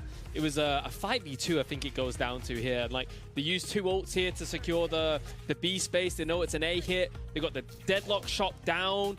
Insane movement here from Takas, moving in. Mickey gets the first kill. Spam comes through. And at this point, it's like, there's no chance, right? Dashing in with an AWP and a shorty, we get a kill. But Sob taking the fights, wins 2 1v1s here. Mickey catches one on the rotations, and it's just like nightmare fuel. But even here, like, Enzo's taking the 1v1 early, and it's like fundamentals, like, you got a player close by heaven. We can maybe not force this fight, but then at this point, 2 versus 1, you don't know where the players are. They can be anywhere. Kellogg's has no chance coming in with an AWP. And this is kind of like summed up Mandatory's game today, where they had so many big advantages, and it just gets away from them from like the small individual mistakes, the small decisions. Or do I fight this? Do I not fight this? Do I wait? Like, it just all kind of got too overwhelming with them today, I'd say. Yeah, I mean, well, that does wrap it up for our lower bracket finals. Let's take a look back at how we got here, because it was a very quick affair. You blink and you miss. This one, we didn't get to see Abyss today, unfortunately. Haven 13-9. It just went spiral downhill from there. But let's be real. These scores, I don't think, tell the full story, right? Haven, 8 of the rounds that Mandatory got were in the first half. Corrode, 6 of the rounds that Mandatory got were in the first half. And Ascent, both of the rounds that they got were in the first half. And yeah, a very, very interesting series. I don't think I've seen a top 3 game in a tournament this high up in the kind of tier system quite so like this, right? I don't know. It's a very weird one to have. I think maybe Mandatory were a bit distracted, something like that. That's the way I see it. Let's take a look at the bracket, and we can see, obviously, we all know what this means for the tournament here. It does mean that Dynasty will be up against ULF Esports for the grand finals tomorrow.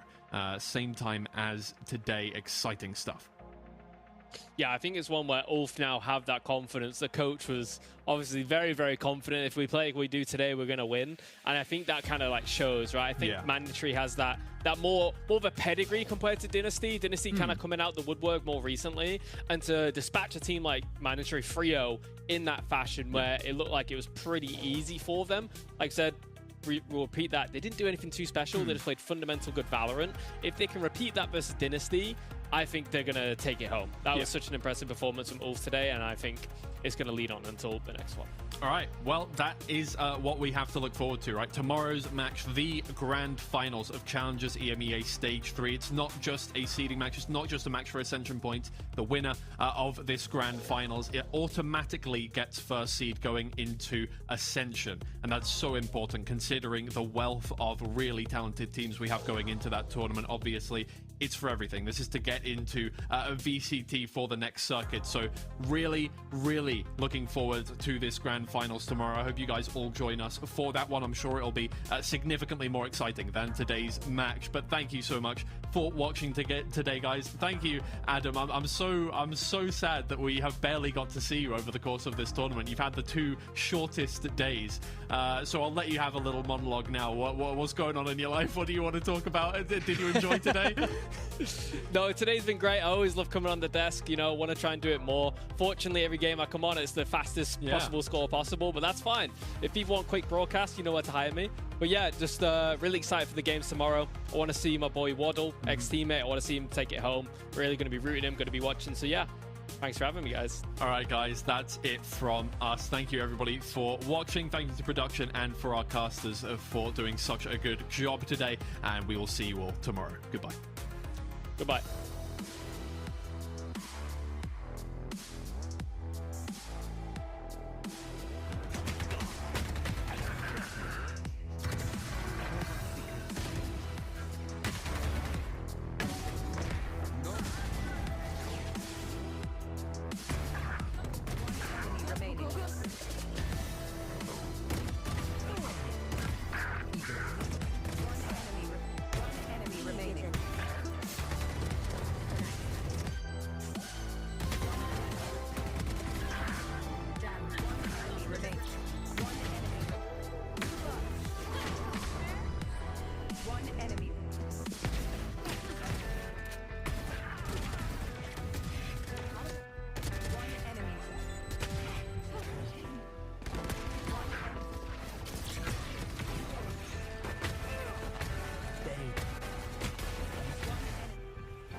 baby Lolaro! Wow.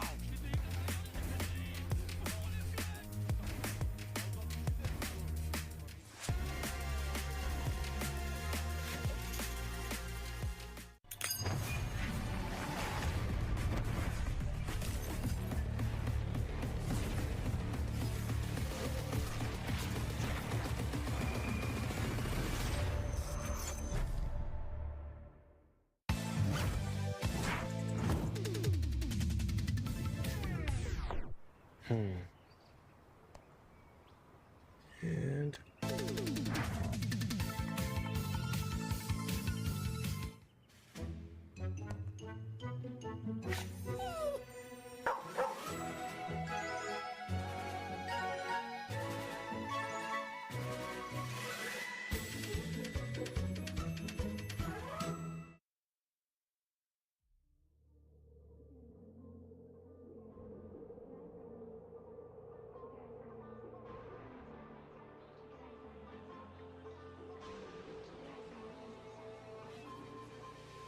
Anytime you clock a butterfly, I flip a switch, keep a secret, let you come inside. When I run the gamut, but I could never plan it. I keep on breathing when I land it.